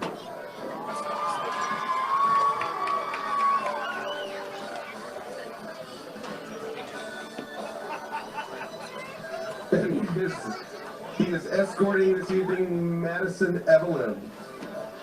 The club she's involved in are Student Council, FFA, FBLA, and Sources of Strength. Her parents are Zach and Kristen Evelyn, and she enjoys competitive dancing as well as teaching dance.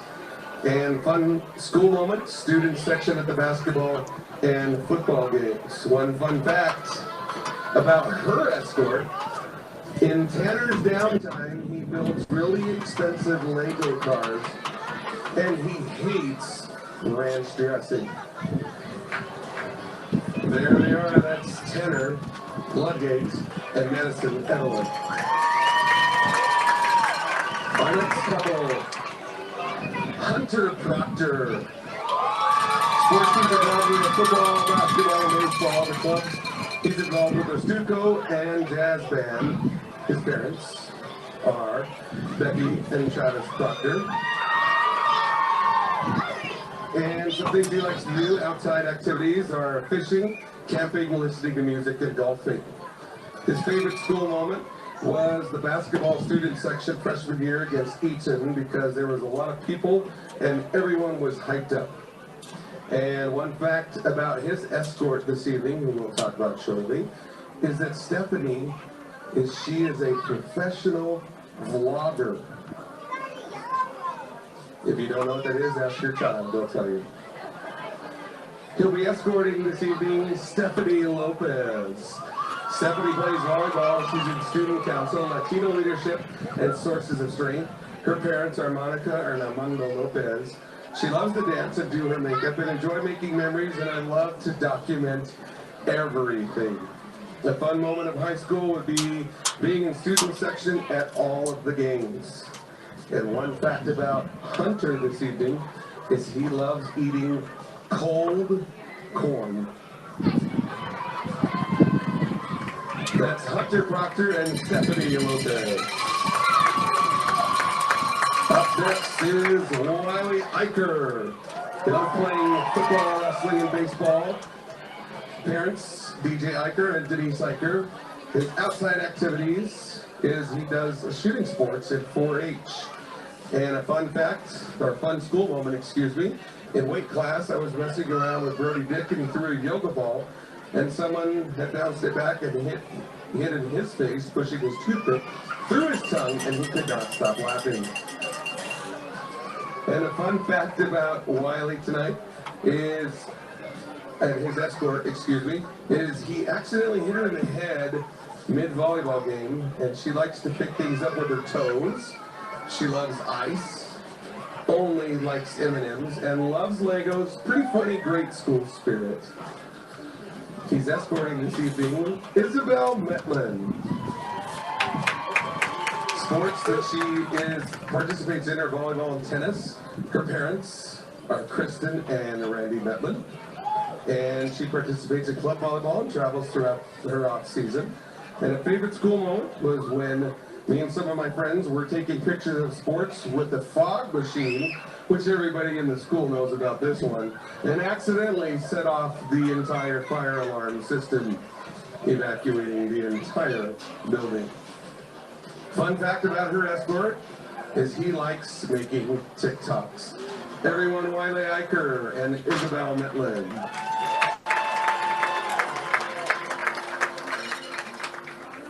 And our final couple. Cole, he wants me to say this, Coltrane Curtis. He's involved in FFA, wrestling, and football. His parents are Emily and Cody Curtis. And outside of school, he owns cows, works sometimes, but eats a lot. And his favorite school moment is winning state with the Ag Mechanics FFA team. And one fun fact about his escort is she has to sleep with her teddy bear.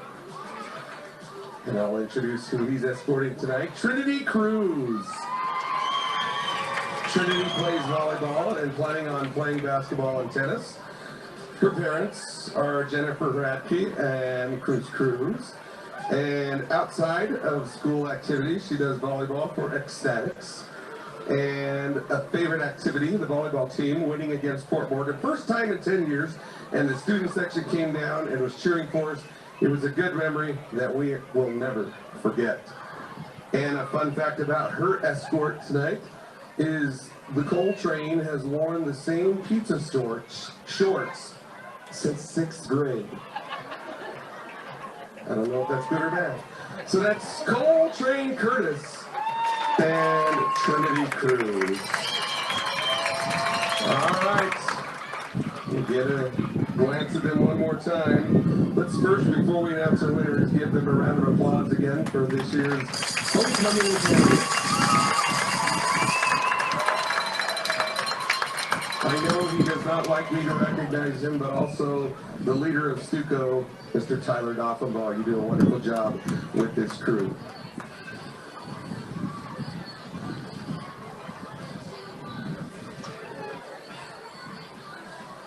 And now, your 2023 and 2024 homecoming king first, Tanner Ludgate.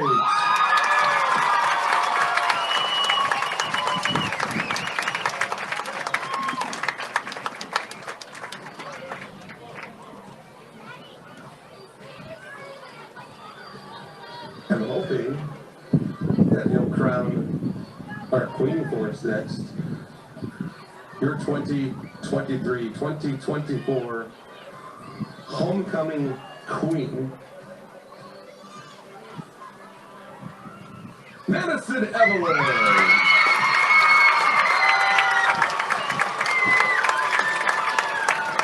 Quick round of applause for our other candidates. As he crowns her, there is your homecoming king and queen, Tanner Ludwig and Madison Evelyn. Congratulations to both of them. And again, congratulations to the other candidates, as they are probably going to jog off and go get ready for the third quarter. So, again, a round of applause. All right, there you have it at the break. Let's take a break. We'll come back with the second half of our halftime feature, a 30-second break on 1010 KSIR and the Eastern Plains Sports Network. Welcome back in to Beat Digger halftime. Tyler Carmen, John Beltran with you from Beat Digger Stadium and Larry Mills Field. Halftime show brought to you by Morgan Community College. Homecoming for your Brush Beat Diggers. They're taking on the Arvada Bulldogs. We'll run through the stats real quickly here. First for the visiting Bulldogs, they've been stagnant on offense. Lucero through the air, 3 of 18 for just 19 yards and an interception. Ariano's got just 2 receptions for 11 yards. Christian Lake has got a catch for 18.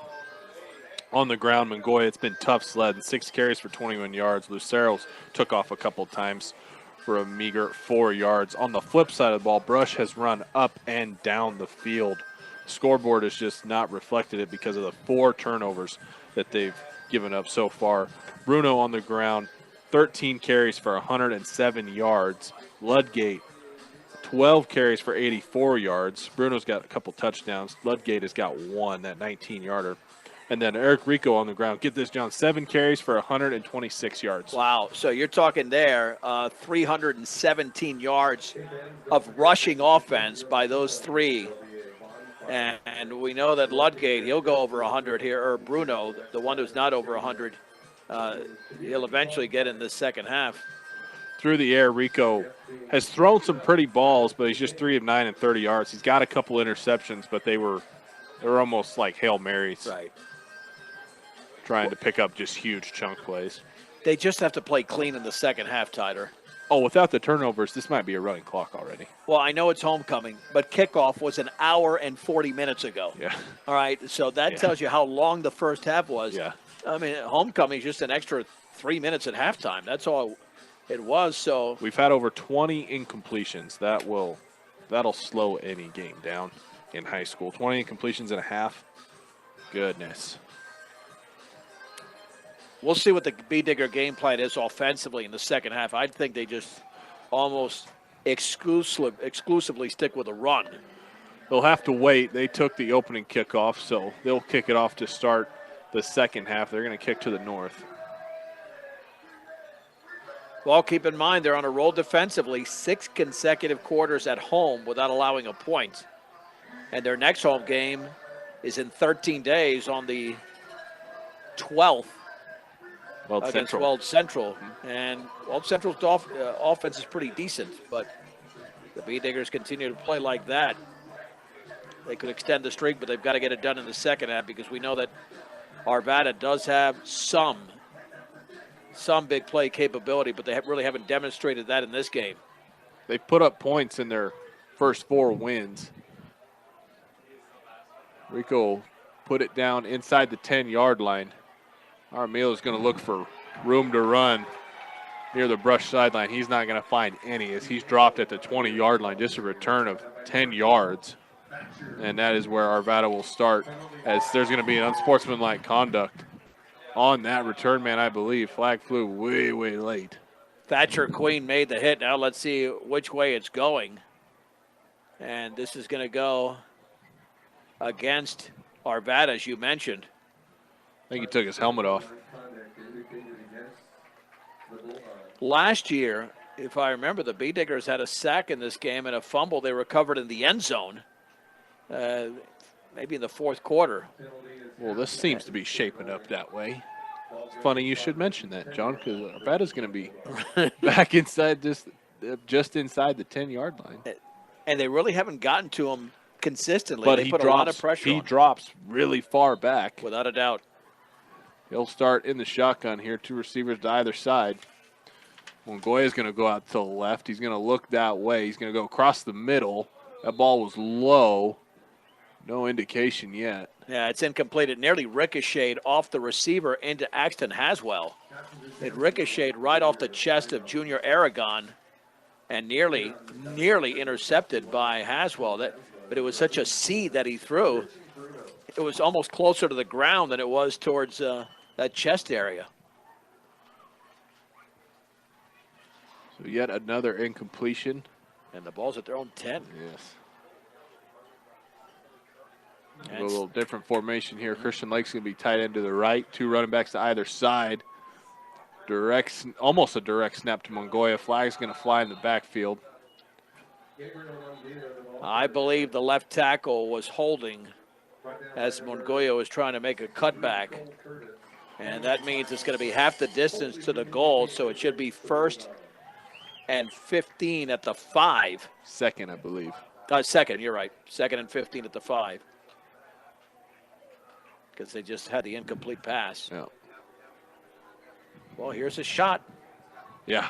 Maybe not even for, maybe for safety. They put lots of pressure on this guy. This happened last week. Lots of pressure on Gross, but he was able to either release the ball or run out of it. Now, Gross is a better athlete than Lucero, for sure. Well, if they want to try and run it too, Mongoya's been stopped in the backfield several times. That's what they do. They hand it off on the draw. Mongoya breaks some tackles, gets out to about the 8-yard line, gives them some breathing room, gets back basically the penalty yards. They still got a 3rd and about 12 at their own 8-yard line, but they had him right there at the line of scrimmage, and he kind of wiggled his way out of trouble. Bay Diggers with 2 touchdowns from Richie Bruno and 1 from Ludgate, still leading 20-0, but it was 20-0 early in the second quarter. I don't know how many first downs Arvada's picked up, but it can't be more than 2 or 3. They had back-to-back first downs. I think that was their second. Or I think you're right. I think it's been 3 first downs. They go trips right this time. Got a man split out to the left. That's the wide side. That's where Lucero's looking. He goes across the middle to Lake. Ooh, threw it behind him. That ball's picked at the 30. Rush is going to bring it back. That's Wiley Eicher. He's looking for room. Take care Tries of the ball. a stiff arm. He's going to get thrown down inside the 20-yard line. Wiley Eicher with the second interception of Lucero. Yeah, nice job playing center field. I was concerned because that ball again was a little bit exposed in that left arm. But the Bay Diggers already in the red zone.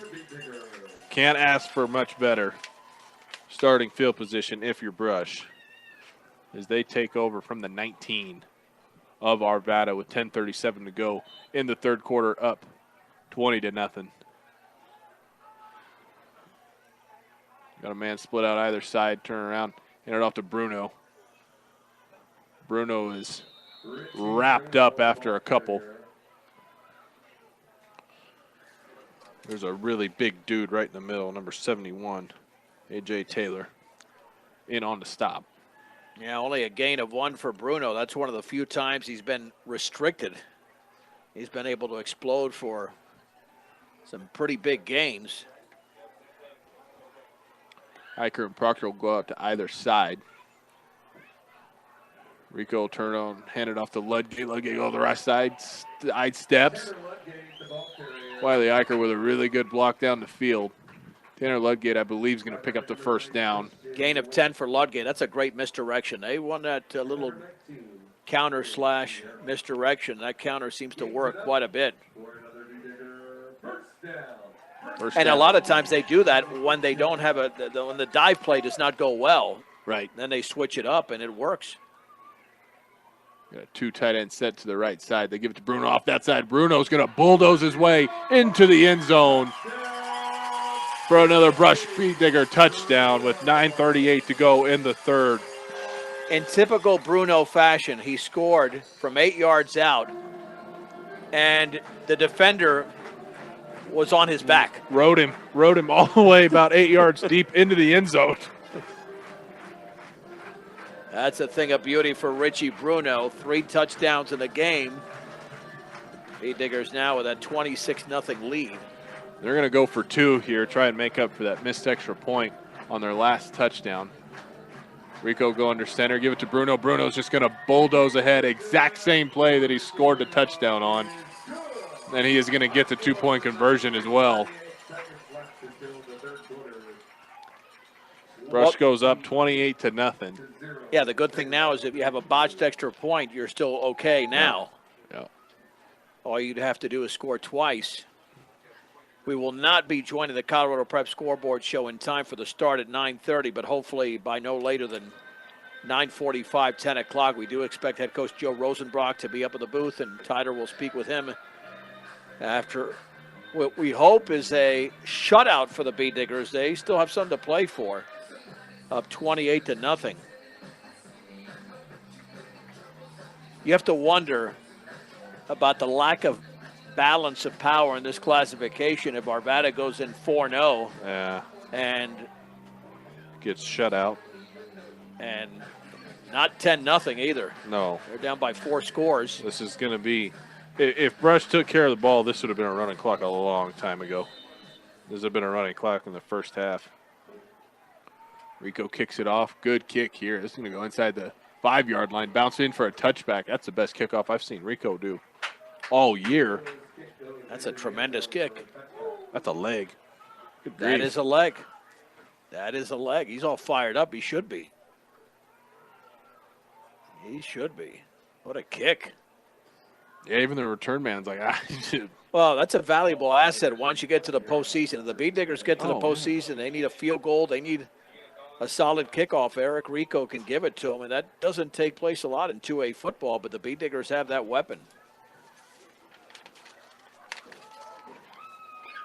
Well, now you expect the game to slow down a bit because Arvada has the ball. And they're going to throw it. Yeah, they're going to throw it. 20 attempts for Lucero thus far. And we have a delayed game, I think. It is. Yep. I mean, it took so much time. Ball's now at their own 15-yard line. I mean, I think this is a lot of fun for the Brush secondary because they're getting a lot of action here. They are. Shotgun set. Lucero's looking left. He's got Christian Lake out in the flat. Christian Lake catches it, turns up the field. That's a head of steam. Flags fly. I think it's going to be a face mask. This is going to tack on some extra yardage after nearly a 20-yard gain there from Lucero to Christian Lake. 24 yards, make it 39 because, it's going 15. That was just a face mask against Brush. It'll put Arvada in Brush territory after the gain of 24 on that little slant underneath to Christian Lake, as you mentioned. Look how good that works out when you don't go for the home run ball exactly. every time. Yeah. And that Christian Lake, that's an athlete, man. Holy cow. I don't remember him from last year. Don't tell me that kid's a freshman. No, he's a senior. 6'5", I don't remember him at all. I don't remember him either, but, man, he is tall. He's got some long strides. I mean, he picked up 20 yards in about 4 steps. He did. 5 steps. Well, they picked up 39 yards on one play because of the 15-yard penalty, and for the third time in the game, Arvada's in Brush territory. Shotgun, straight drop back for Lucero. He's under pressure. He goes across the middle. Ooh, dangerous ball there as he nearly threw it out of the hands of Ariano. He's lucky he got his hands on it at all because there was 2 Bee Diggers right behind him. It was at the 34-yard line, and I think he was either hearing footsteps because a little bit of the alligator arm, so 2nd and 10 for Arvada at the Brush 46. He was going to get popped there if he did catch it. It's also Wiggins' homecoming tonight, but a lot of these games are going to be final because of the start time to this game and the length of the first half. So Lucero's going to go under center. For this second down. Drops straight back. He's looking right. He's got a comebacker there. That pass is complete. Shy of the 35-yard line. Should be a first down. That's Junior Aragon, a gain of 11. And a nice pass. And again, they didn't go for the home run again. They just kept it pretty simple. Wiggins leading Yuma 20-7 early in the 4th. And that game, of course, in Wiggins, like I said, it's homecoming there.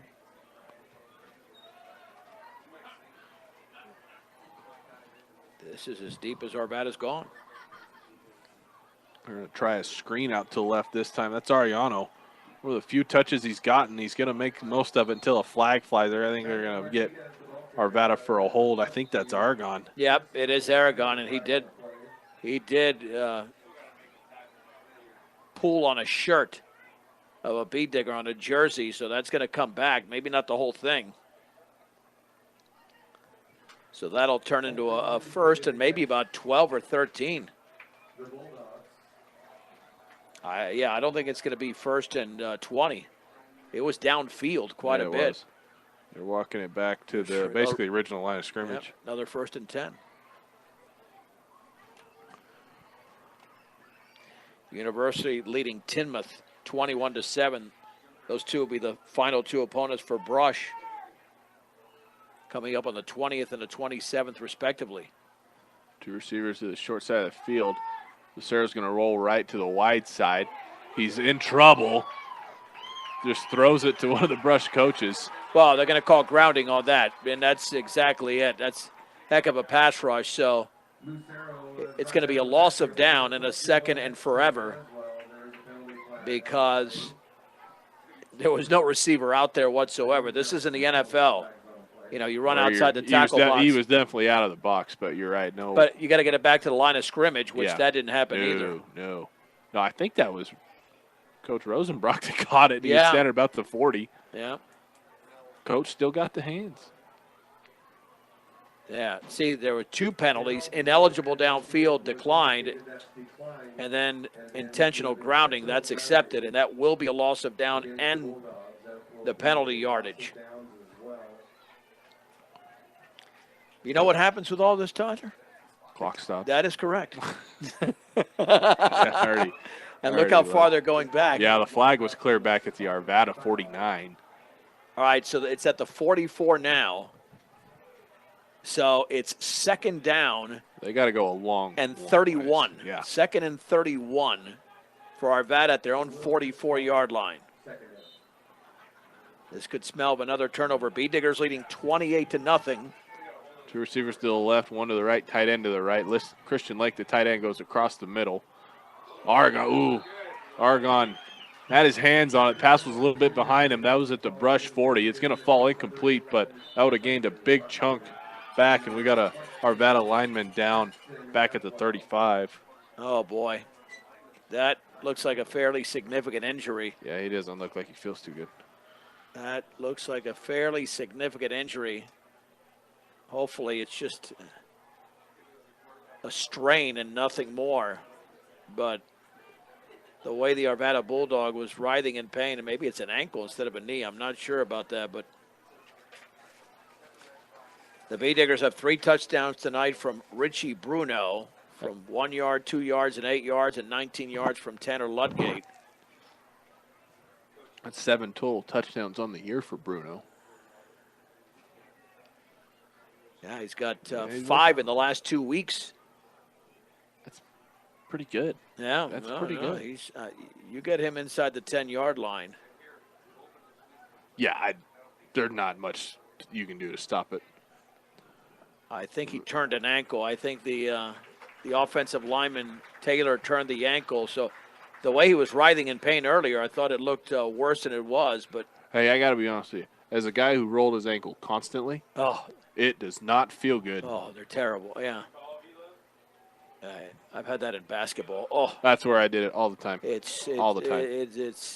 It feels like the end of the world. It does. And all of a sudden, okay, now I can walk. Because you can feel it right when it happens, and you're like, I'm about to have a bad time for a couple minutes. Arvada jogs back to the field. Bank of Colorado, they believe in keeping things simple. Apply for the loan you need for your dream home fully online. Visit bankofcolorado.com for all the information today. Arvada's going to go trips left. That's the wide side of the field. Lucero's going to be by himself in the backfield. At 3rd and 31 from the 44. Brush is showing blitz. We'll see if they bring it. They do. Right up the middle. Bruno's got a free shot. Lucero finds his man. Good tackle there. Right at the 50 by Levi Cox. Pass caught by number 34, Brendan Martinez. I think it's good for 6 yards is all. That's the number we didn't have it. It's Brendan Martinez. And now it's 4th down. Should be 4th down. I don't know why they don't change that. It should be 4th down and 22. 4th and 22. And They go same Arvada's going to go for formation here. Trips left again. Tight end to the right. They go ahead and punt it. A spiral punt. It's going to bounce right at the 15. Stop shy of the 10.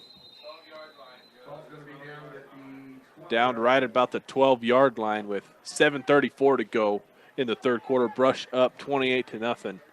And let's see if they can just run off the rest of this third quarter with their second offensive drive of the second half. All right, so now Wiggins 27-7. My buddy Jack Goder let me know with under 4 minutes to go in the game. Here it's 28-0 Brush. And still plenty of time. Yeah. Hand it off to Ludgate. Ludgate's going to sprint ahead for a quick 6 or 7. Yeah, Ludgate for 6. They're at the 18. The biggest play Brush has had tonight is a 41-yard run by Eric Rico. That did not go the distance. That placed them at the 2 before Richie Bruno scored his. He had another touchdown big of the one, I game. think was 54, that got called back. That's correct. He'd be pushing 200 yards here if not for that penalty. Rico turn around, hand it to Bruno here. Bruno's going to go off the right side. Breaking tackles. First down is picked up. He's dragged down shy of the 30. It's a gain of 10 for Richie Bruno. 17 carries. Just For shy of number the 20. 44. I believe the term is workhorse. Oh, without a doubt, he is a workhorse. No doubt. You know what happens when you run the ball like that, John? Yeah, the clock Yes, keeps sir. moving. Correct. Yep. Yeah. Oh, yeah. That's all I'm thinking about Correct. now. When the clock moves, that gets me closer to dinner. Yeah. Oh, now you get, yeah. Ooh, big shot there. Whoa, he's breaking free. Oh, my gosh. There, Ludgate across the 50. He's being chased down. He stops right about the 25. I looked down because I thought the play was over.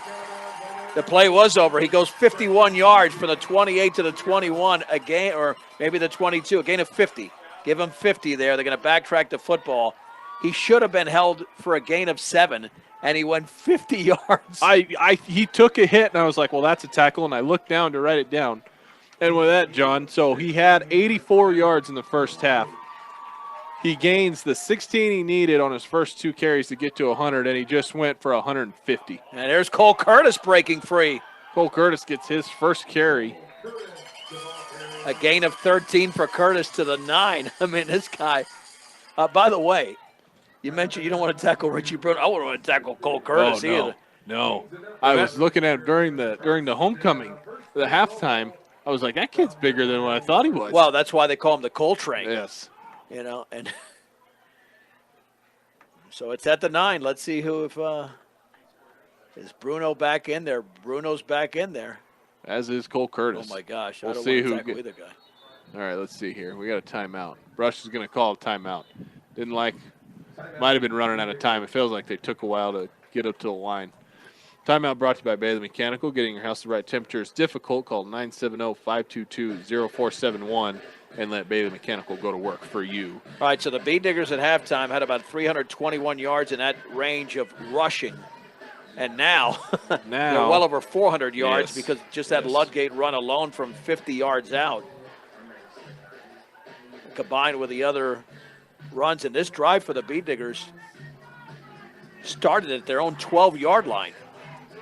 And I figured they'd take the rest of the third quarter to get to where they are, but instead they've only taken 2 minutes or so. Still 5:50 to go in the third. Well, have you noticed, at least this is what I'm picking up, that offense was going so fast on They go exchanges. fast. It looks like They it's go fast. But I think the exchanges are more. Is that something you saw last week? Because that's not. I didn't see something it last we've week. seen. Nope. That's not something we've Nope. seen in the first few games. I mean, they were expeditious, but not that fast. And I think they were too fast on that first drive. And now they're keeping things in a nice rhythm, but not revving it up too much. So they're at the 9, first and goal for Brush. So Bruno and Ludgate are your 2 receivers. Or, I'm sorry, 2 running backs. I think they're going to try a little pass here. Nope, they give it to Ludgate on the counter. Ludgate's going to waltz in untouched 9 yards out. for his second touchdown of the night. I like that. He's the one that got you down there with the big 50-yarder. Go ahead and let him finish it off. Well, I'm trying to make it 35-0, and then the next touchdown will give the B-Diggers a running clock as long as Arvada does not score.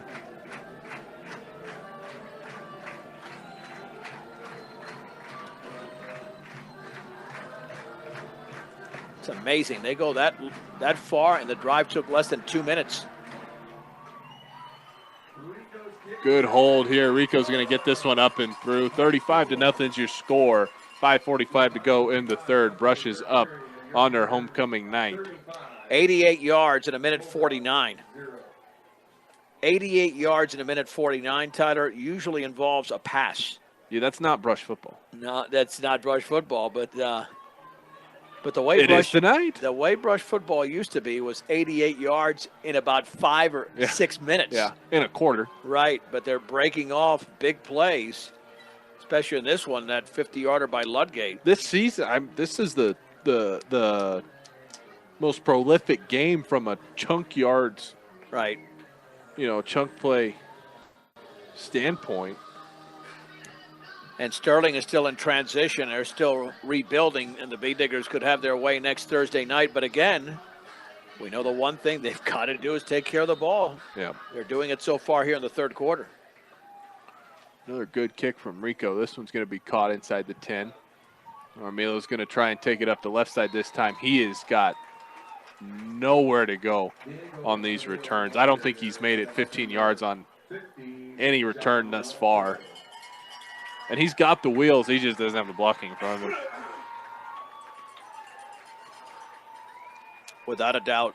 Without a doubt. I mean, you have to set up returns. And if you're just running into a pile, you're going nowhere. And they're at their own 20-yard line.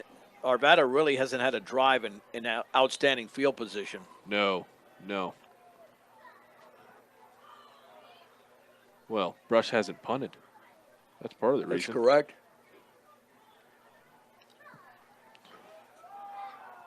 Got to watch out for Christian Lake. He's had a couple of key plays from that tight end position. Yep, he's on the right side now. They faked the pitch. That's close to a horse collar, but Very 44. And I didn't see him earlier. Nope. And not on the roster either. He's the one that gave that hit to Tanner Ludgate right before he broke free for the 50-yarder. It's a gain of 12 and a first down for Arvada. And that was a fake pitch and a misdirection. So the B-Diggers were playing the pitch and nobody was out there until they tackled him 12 yards down the field. Brush wants to be in a position where they get to the running clock, but they've got to stop Arvada on this drive. Shotgun set here for Lucero. He drops straight back. He goes across the middle to his tight end. That's another 10 yards and a first down, I believe, for Christian Lake. At about the 43. And that was a nice throw. Again, it just makes you wonder, where has that throw been all game? I think where's the plays been all game? I mean, they've ran that tight end cross maybe a handful of times. I think 3 times they've had the completion.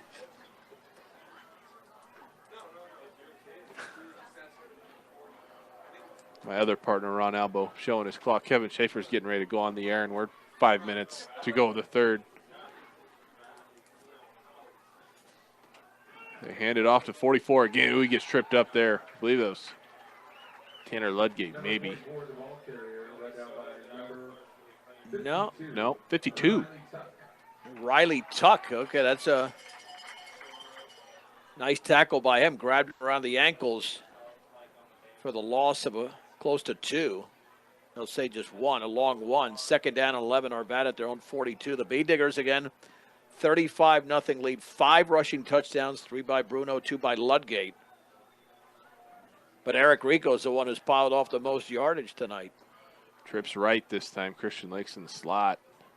Man in motion. That's Ariano. He's looking that way. On the left side, goes across the middle of the field. Ooh, that's a dangerous throw. That's what you call leaving your receiver out to dry. The intended man was number 1, Aragon. Yeah, at the 35-yard line. It's a pretty good throw, but you're right. You're a target there, and thank goodness the Bee Diggers are playing that. Playing it smart. Smart, yes, because if that's at the college or NFL level, somebody's getting popped and probably a flag being thrown for targeting. Yep. But Brush does not teach that type of football. 3rd down and 11 to go at their own 42, so could be 4-down territory. Lake, the tight end's on the left side. See if he comes across here on the route. Nope, he breaks out. They go that way. Ooh, beautiful play there. I think it was Percy Odell, either Odell or Levi Cox that made a break on that. Yep, Cox broke it up right at the 1st down marker, which would have been the 47-yard line of Brush. So another 4th and long for Arvada with 4:09 to go in the 3rd. Well, if you punted earlier when you were deeper down the field, I would think they'd punt now on a 4th down and 11 at their own 42. But the Bee Diggers are not sending anybody back because you never know. And Arvada's got none to lose because the game is already out of reach. No, they look like they're going to go for it here. Shotgun set, man in motion. That's 34. He'll go behind Lucero, who drops straight back. He's flushed to the right. He's got room to run. He decides to try and throw it deep. He's got 2 men down there. Ooh! Aragon tried to catch it one-handed there. About as good a chance as he had. Lucero gave him a chance, but in the end it falls incomplete. I think he tried to tip it to himself because, he overran it just a little bit. Yeah, you're right. He went up with the right hand, but I think he tried to tip it, but his momentum was going too far down the field. And now Brush is 42 yards away with 3:59 to go in the 3rd quarter from sending this to a running clock up 35-0. Boy, that would be nice.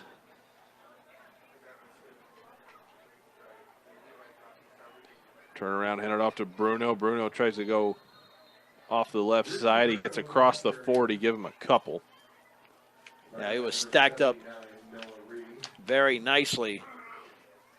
And it's the one thing we've seen. The Bee Diggers have been successful in the middle of the field.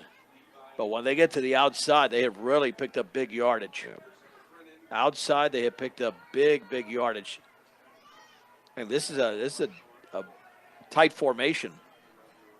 Bruno again, he goes straight up the gut. Close to a 1st down. I think he's just shy. Yeah, I don't know why they stop in the clock. They shouldn't stop the clock because it's short of a 1st down. Now they're going to restart it because that's a gain of 7 for Richie Bruno. 3rd down and 1 at the 33. They're just going to play smash mouth football. I think they don't want to get Eric Rico banged up as well. They keep him running. Bruno again off the right side. He's got the 1st down. Give him a couple, maybe 3.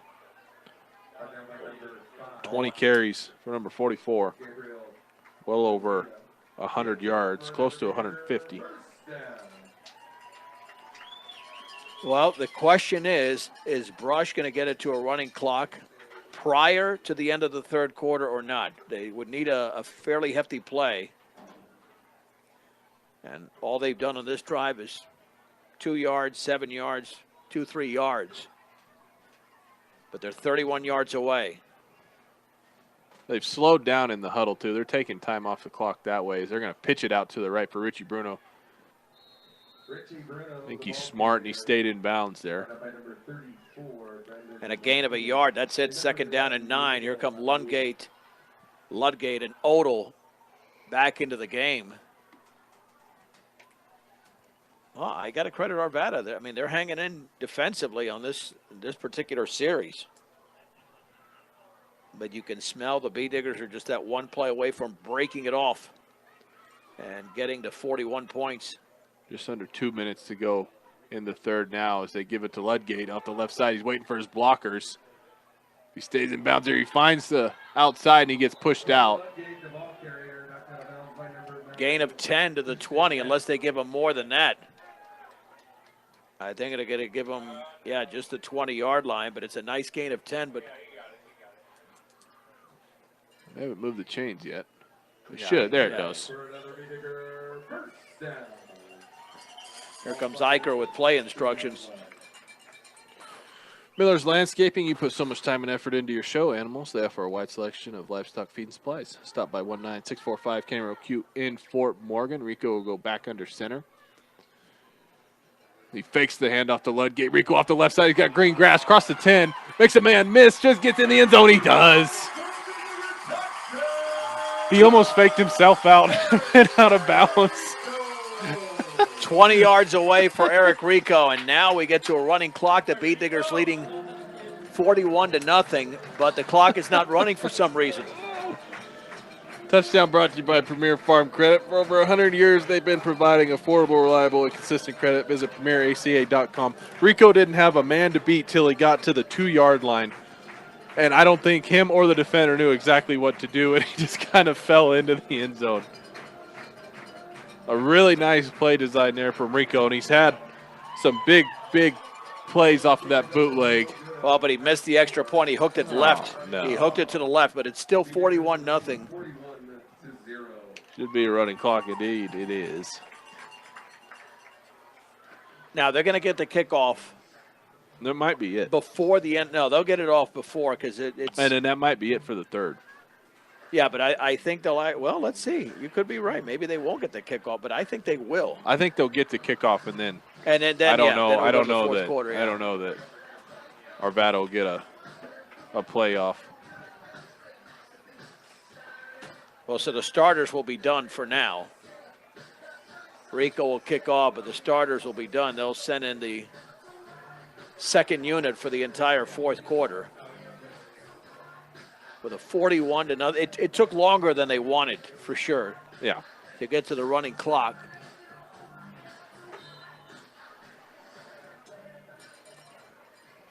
So with 18 seconds to go in the third, Rico's going to kick it down to about the 15. Different return man. Turns it up the left sideline. That's out of Got Yano. room. Ooh, Ariano breaks tackles down the left sideline. He's got wheels. And Ariano at the end of the third quarter is going to take the kickoff back. 85 yards for Arvada's first score of the game. No flags to be found. Well, again, that's what happens when you have the second unit in there. And now we'll get to the extra point as Arvada scores for the first time in the game, and it's on special teams. And it's weird because he didn't have much running room down the sideline. It was No, he just tiptoed his way and That's it. He just towed the sideline. shimmied enough. That's crazy. That's a bummer. That's what that is. Yeah, that breaks the. Well, it's not a full 7 quarters that they shut him out because of that touchdown off the kickoff return.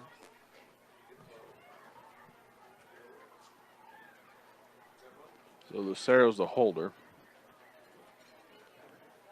I don't know who the kicker is unless that's PJ Sierra, but I'm not sure. I don't think so. I think it's 18, but Yeah. he's got a good leg. He puts it through. 41-7 is your score.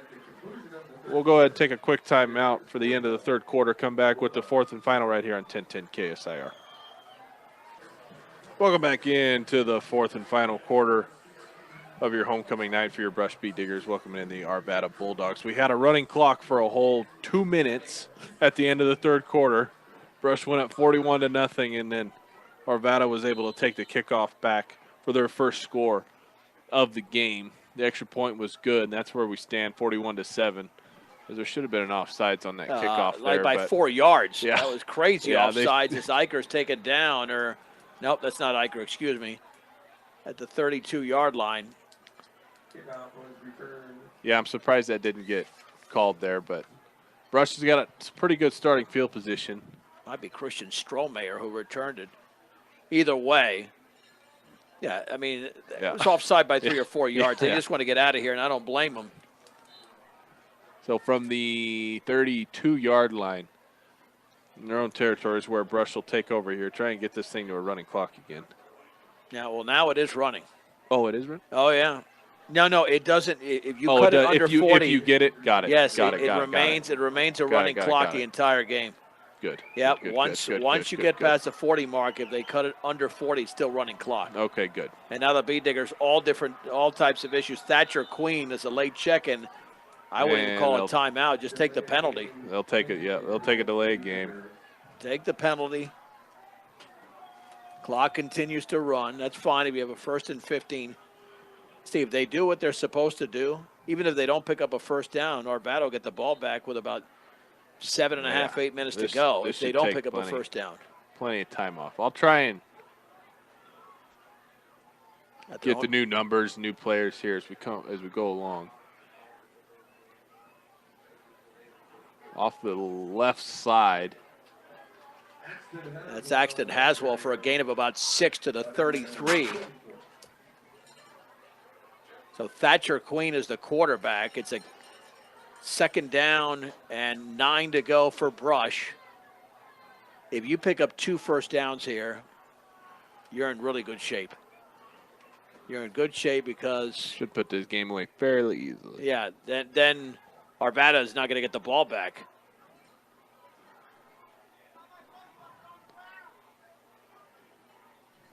Up the middle.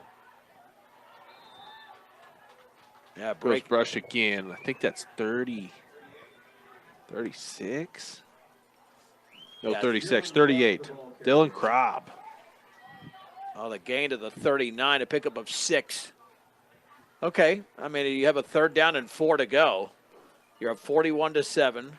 Your past 2 plays have gained you 6 yards. Why not try it again? No, I think you have to. Yeah. Those quick hitters. Yep.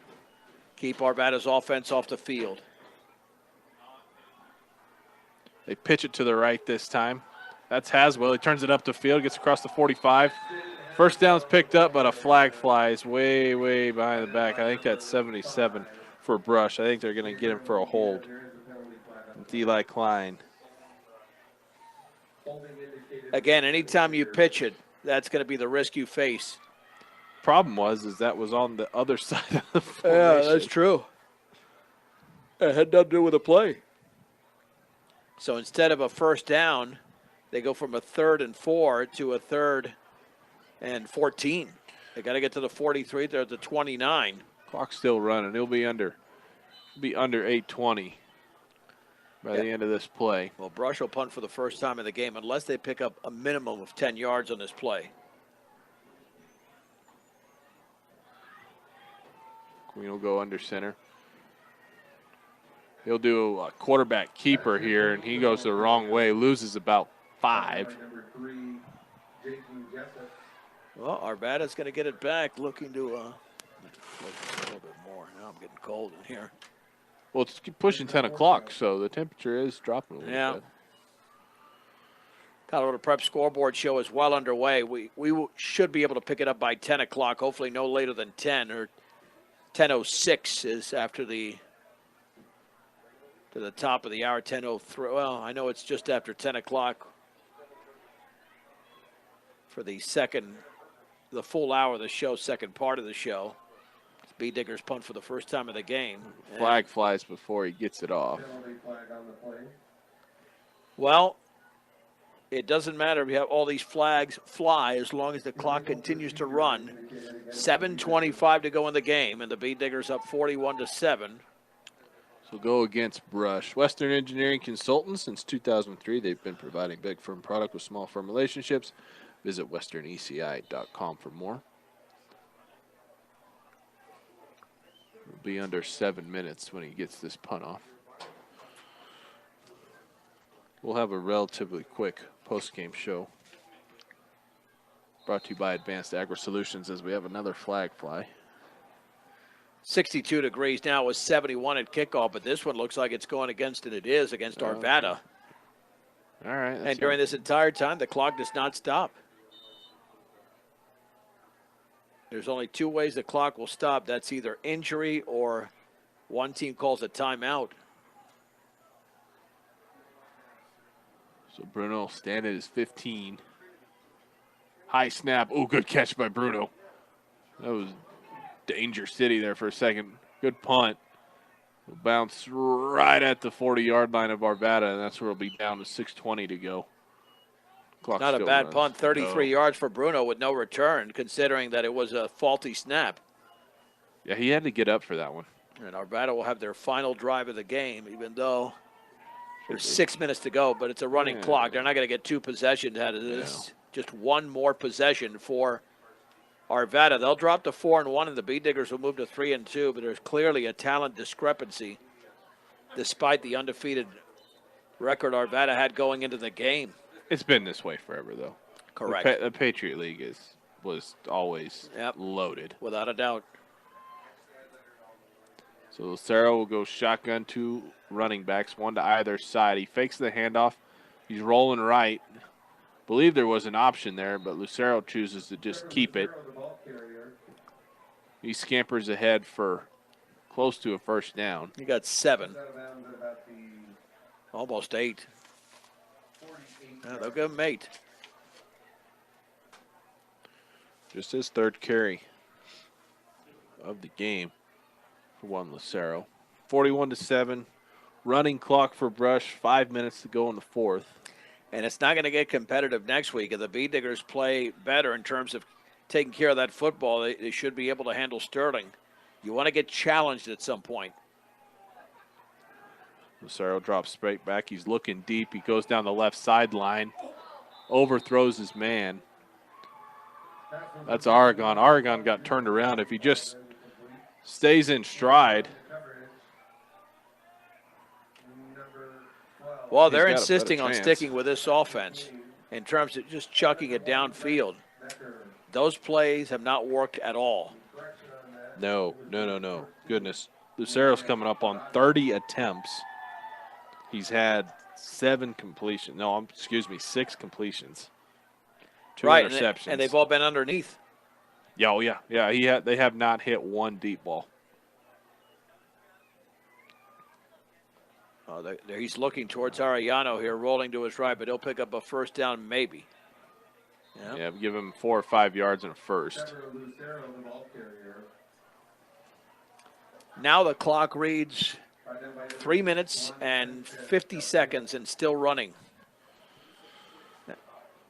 Oh, Wiggins Electric. You can count on them for quick, efficient, and courteous service to keep you up and running. They provide you with service and products you need at your most critical time.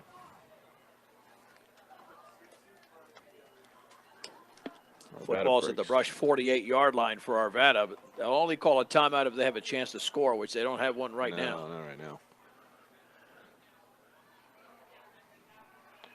They run the screen out to number 44. He gets across the 40, down the sideline, out of bounds, shy of the 30-yard line. Well, I think we're going to see a timeout from Arvada here at some point because they're not that far away from the red zone. They want to get back into the end zone. That was a gain of 16 on that pass out in the left flat. So Brush is going to have to come up with a play if they don't want the clock to stop. 2:45 to go now. Because Arvada's looking for anything that will boost their confidence going into next week coming off of this loss. They give it to Mongoya. He's had a rough night trying to run the ball. He gets next to nothing here. He's had one run of 12 yards, and in 8 attempts, that's its only double-digit gain. 2-3-0-0. 12-4-5-0. Bee Diggers making a ton of substitutions. Be under 2 minutes here by the time they get this snap off. And despite all the substitutions, unlike Notre Dame, they've got 11 out there.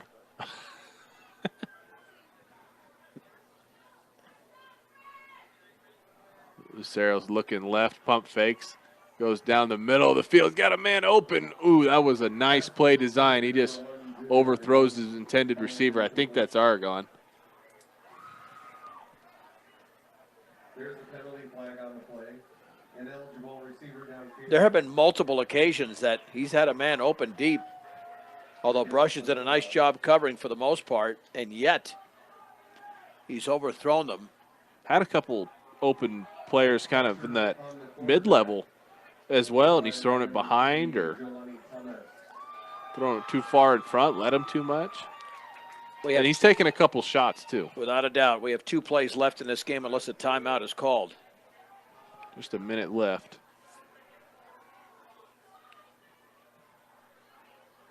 Straight drop back for Lucero. He goes to that tight end crossing route to Lake. Lake, almost effortless, gets down to the 10-yard line. Well, look for a possible timeout. About 20 or 25 yards here. They place it at the 10. Yep, there's your timeout at the 12-yard line. 35 seconds to go. Yeah, if they don't break off a play like that, there's no way a timeout is called. But, I mean, you can't blame Arvada. No. Just trying to get better. Yeah, you can go ahead and close the rest of the way, John. Yeah.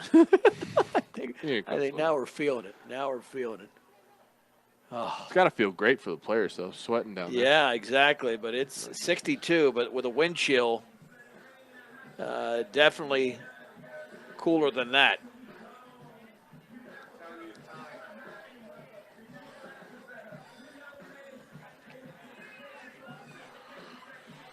Van Wyck Insurance. They have insurance for over 60 lines to help you find the right one to fit your budget. Stop in and see Van Wyck Insurance at 508 West Main in Sterling.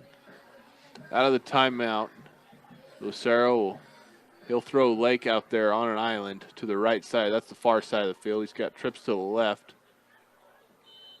Shotgun set, running back to his right. Ariano goes in motion left to right.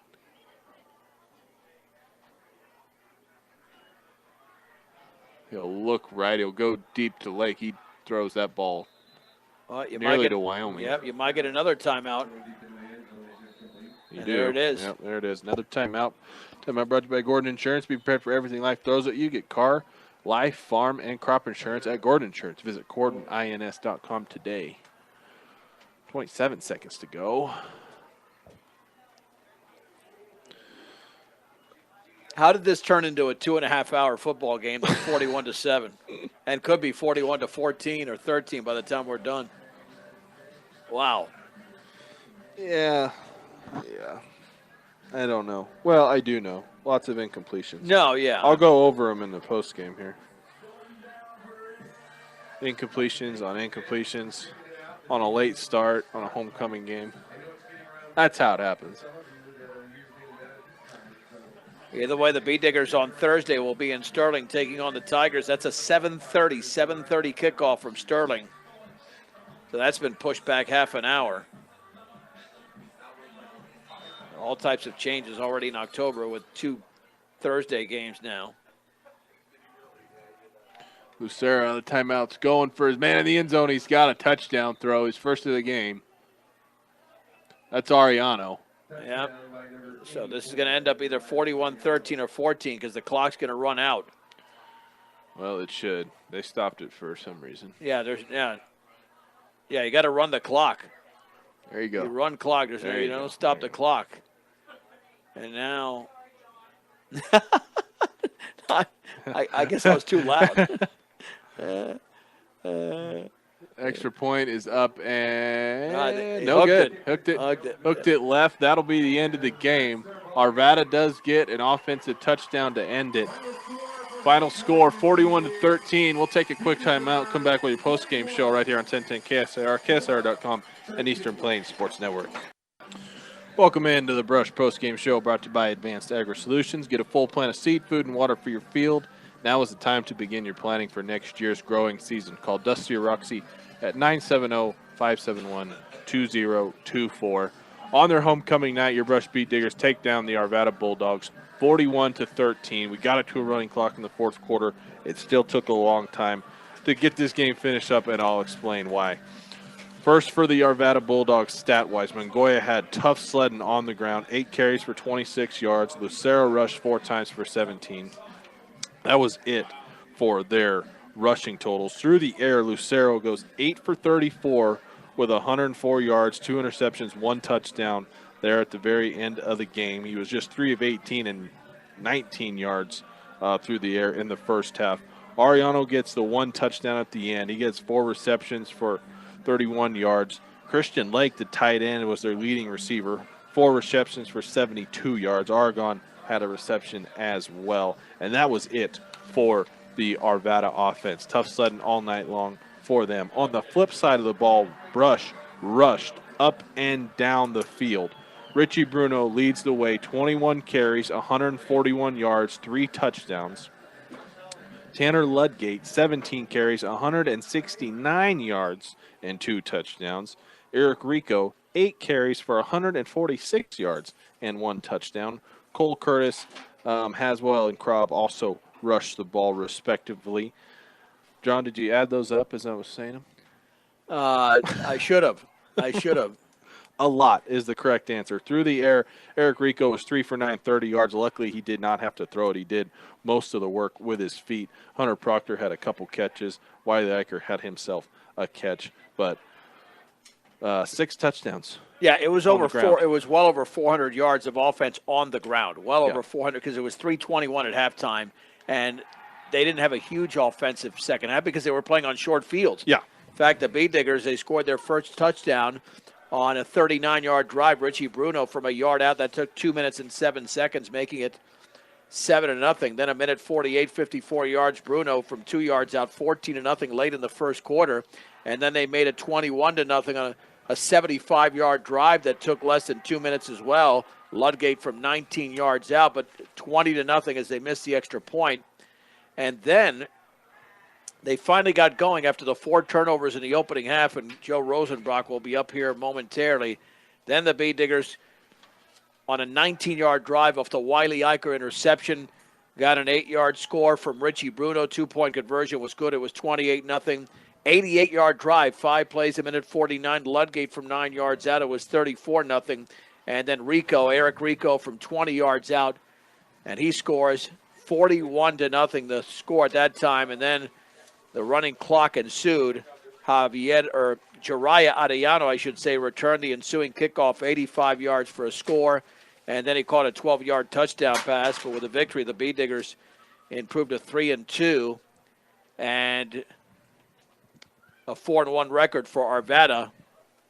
481 rushing yards on the ground for Coach Rosenbrock, who has made his way up here in no amount of time. Coach, do you want to take a guess at how long that game was? It was longer than it needed to be. Let's put it that way. With the halftime, gosh, maybe it was 2 hours, but Yeah, it was a long game. It was a long game, but worth the time. As you guys will get to 3-2, that's a winning record. You got Sterling next week. Looking forward to that. But that's your total right there, unofficial, Coach. But 481 yards on the ground and 6 touchdowns. Richie Bruno and Tanner Ludgate and Eric Rico, who could have had more, by the way. Rico had a 54-yarder that called back. Yep. Those are some great play calls early on. I know you're probably not happy with the turnovers, but, man, you guys just ran up and down the field. yeah, it was good. I mean, we need to fix a lot. That was a team that we felt like we had a chance to win regardless of who's out there running the ball, and it just happened to be a lot of kids' nights tonight. It very well could have been Eric's. He could have had 150 yards just on, the same play over. He might have had it. I don't He know. might have had 150 in the Gosh, first dang. half. Yeah, man. You can't run him to death because you get tired at some point. So, man, all of our kids did great, but that sets up from the offensive line. It's pretty dang fun because we got some young offensive linemen that are it's clicking. I think last week it started clicking really good for those kids. They just come back after a drive and they tell us, this is what this guy's doing, this is what I did here. We got the video replay on the sideline, so we're able to really correct their mistakes, and they're so coachable. Our offensive line kids are just, they're so, and Coach Lopez and Cardenas told me this. They said this is a fun group to coach on offensive line because they're coachable and they want to learn and they come ask questions. They don't feel like they're better than somebody else, and so our running backs, they were the benefactors of that offensive line tonight for sure. But I told our kids before, we haven't broke the 200-yard mark all year with rushing. Let's bump it up and get 250. So for us to get 481, that's pretty impressive, pretty special. And yeah, Sterling's got to prepare for that now next week because now we got a running quarterback that he's got some confidence. We just need to develop some confidence in the passing game and clean up some mistakes for sure. But good win on homecoming. The kids are happy, are excited. We're probably gonna go dance in the locker room here soon. This morning on our walkthrough, we learned a new line dance, or I learned it. They taught me or something. So I said, if we win, we'll do this line dance. If they're not talking to their girlfriends, they're asking somebody to homecoming with those little special whatever signs or Whatever they got going on down there. whatever kids use to be creative this day and age. But very, very fun win to be a part of. Excited moving forward with a win under our belt going into league play. So something John talked about, especially in the first half, your offense moved at a really, really quick pace. Where did that come from? Gosh, I think are we telling the kids to do that? No, I think it's exciting when you have a big play. The kids are like, "Whew, well, let's get back in the huddle. Let's do it again." Yeah. And we had a kid come off our guard. He came off, and so that was fun. And then we had a block by our receiver that set up a big play, and we were high-fiving him on the sideline, and he's like, "Let's do it again. Run that same play." So for him to not get any glory as a receiver and try to block, man, that's pretty special for a kid to have that mentality. So I think our kids are having fun. So our pace of the game was due to the fact that our kids enjoyed it and they were excited that we were having success. We just can't fumble the ball on the 10-yard line and give up some stupid penalties that stop our drives. But overall, I'm happy with our kids played. We came out second half and we set the tone.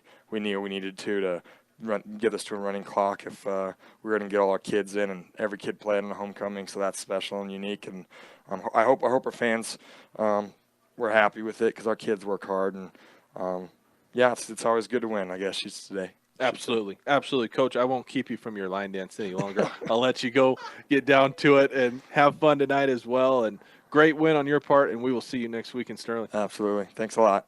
Hey, one more thing. It's a great day to be a beat digger. Indeed it is. That is head coach Joe Rosenbrock on your post-game show brought to you by Advanced Agri Solutions. Call Dusty or Roxy at 970-571-2024. John, quickly give me your final thoughts. Well, the Beat Diggers, again, like Coach Rosenbrock just mentioned, they've just got to be disciplined, especially on offense, where they had those 4 turnovers in the opening half, coming off 4 turnovers, the majority of those in the second half last week. But they did clean it up in the second half, and as he said, they set the tone in the second half. They got it to a running clock, which they wanted that to happen earlier. And it's not the way you start the game, it's the way you finished. And Brush, even though they accumulated far fewer yards in the second half because of the running clock, they were more disciplined in the second half as opposed to the first half. And they played well beyond their level of competition, and they showed that they were the much better football team. Now they have to carry that over to the road, because one thing is playing as well as they have at Larry Mills Field at B. Digger Stadium, but now you got to do it on the road, because at Rifle, a very solid opponent. They had moments of success last week. Then, of course, against Fort Morgan, a game they were in control of, and it nearly got away from them before losing in overtime. Well, Sterling is not the caliber of Fort Morgan or Rifle. They should win that game going away next week. So if they do that, they're picking up from where they left off here in this game with this 4-touchdown victory. You hit the nail on the head earlier. It's 10:04, and we're going to get out of here. Thank you, everybody, for tuning in to Beat Digger Football on 1010 KSIR, KSR.com, and the Eastern Plains Sports Network. Your Beat Diggers will travel to Sterling next week. That'll be a Thursday game. Kickoff at 7 o'clock again. 7:30. 7:30. Yep, I knew I was going to mess that up. 7:30 kickoff. We'll be on the call. Thank you, everybody, for tuning in. Thank you to Rose back at the station doing her thing perfectly, as always. Thank you, Rose. Thank you, everybody, for tuning in. Get home safe. Tyler and John signing off. 1010 KSIR, KSR.com, and the Eastern Plains Sports Network.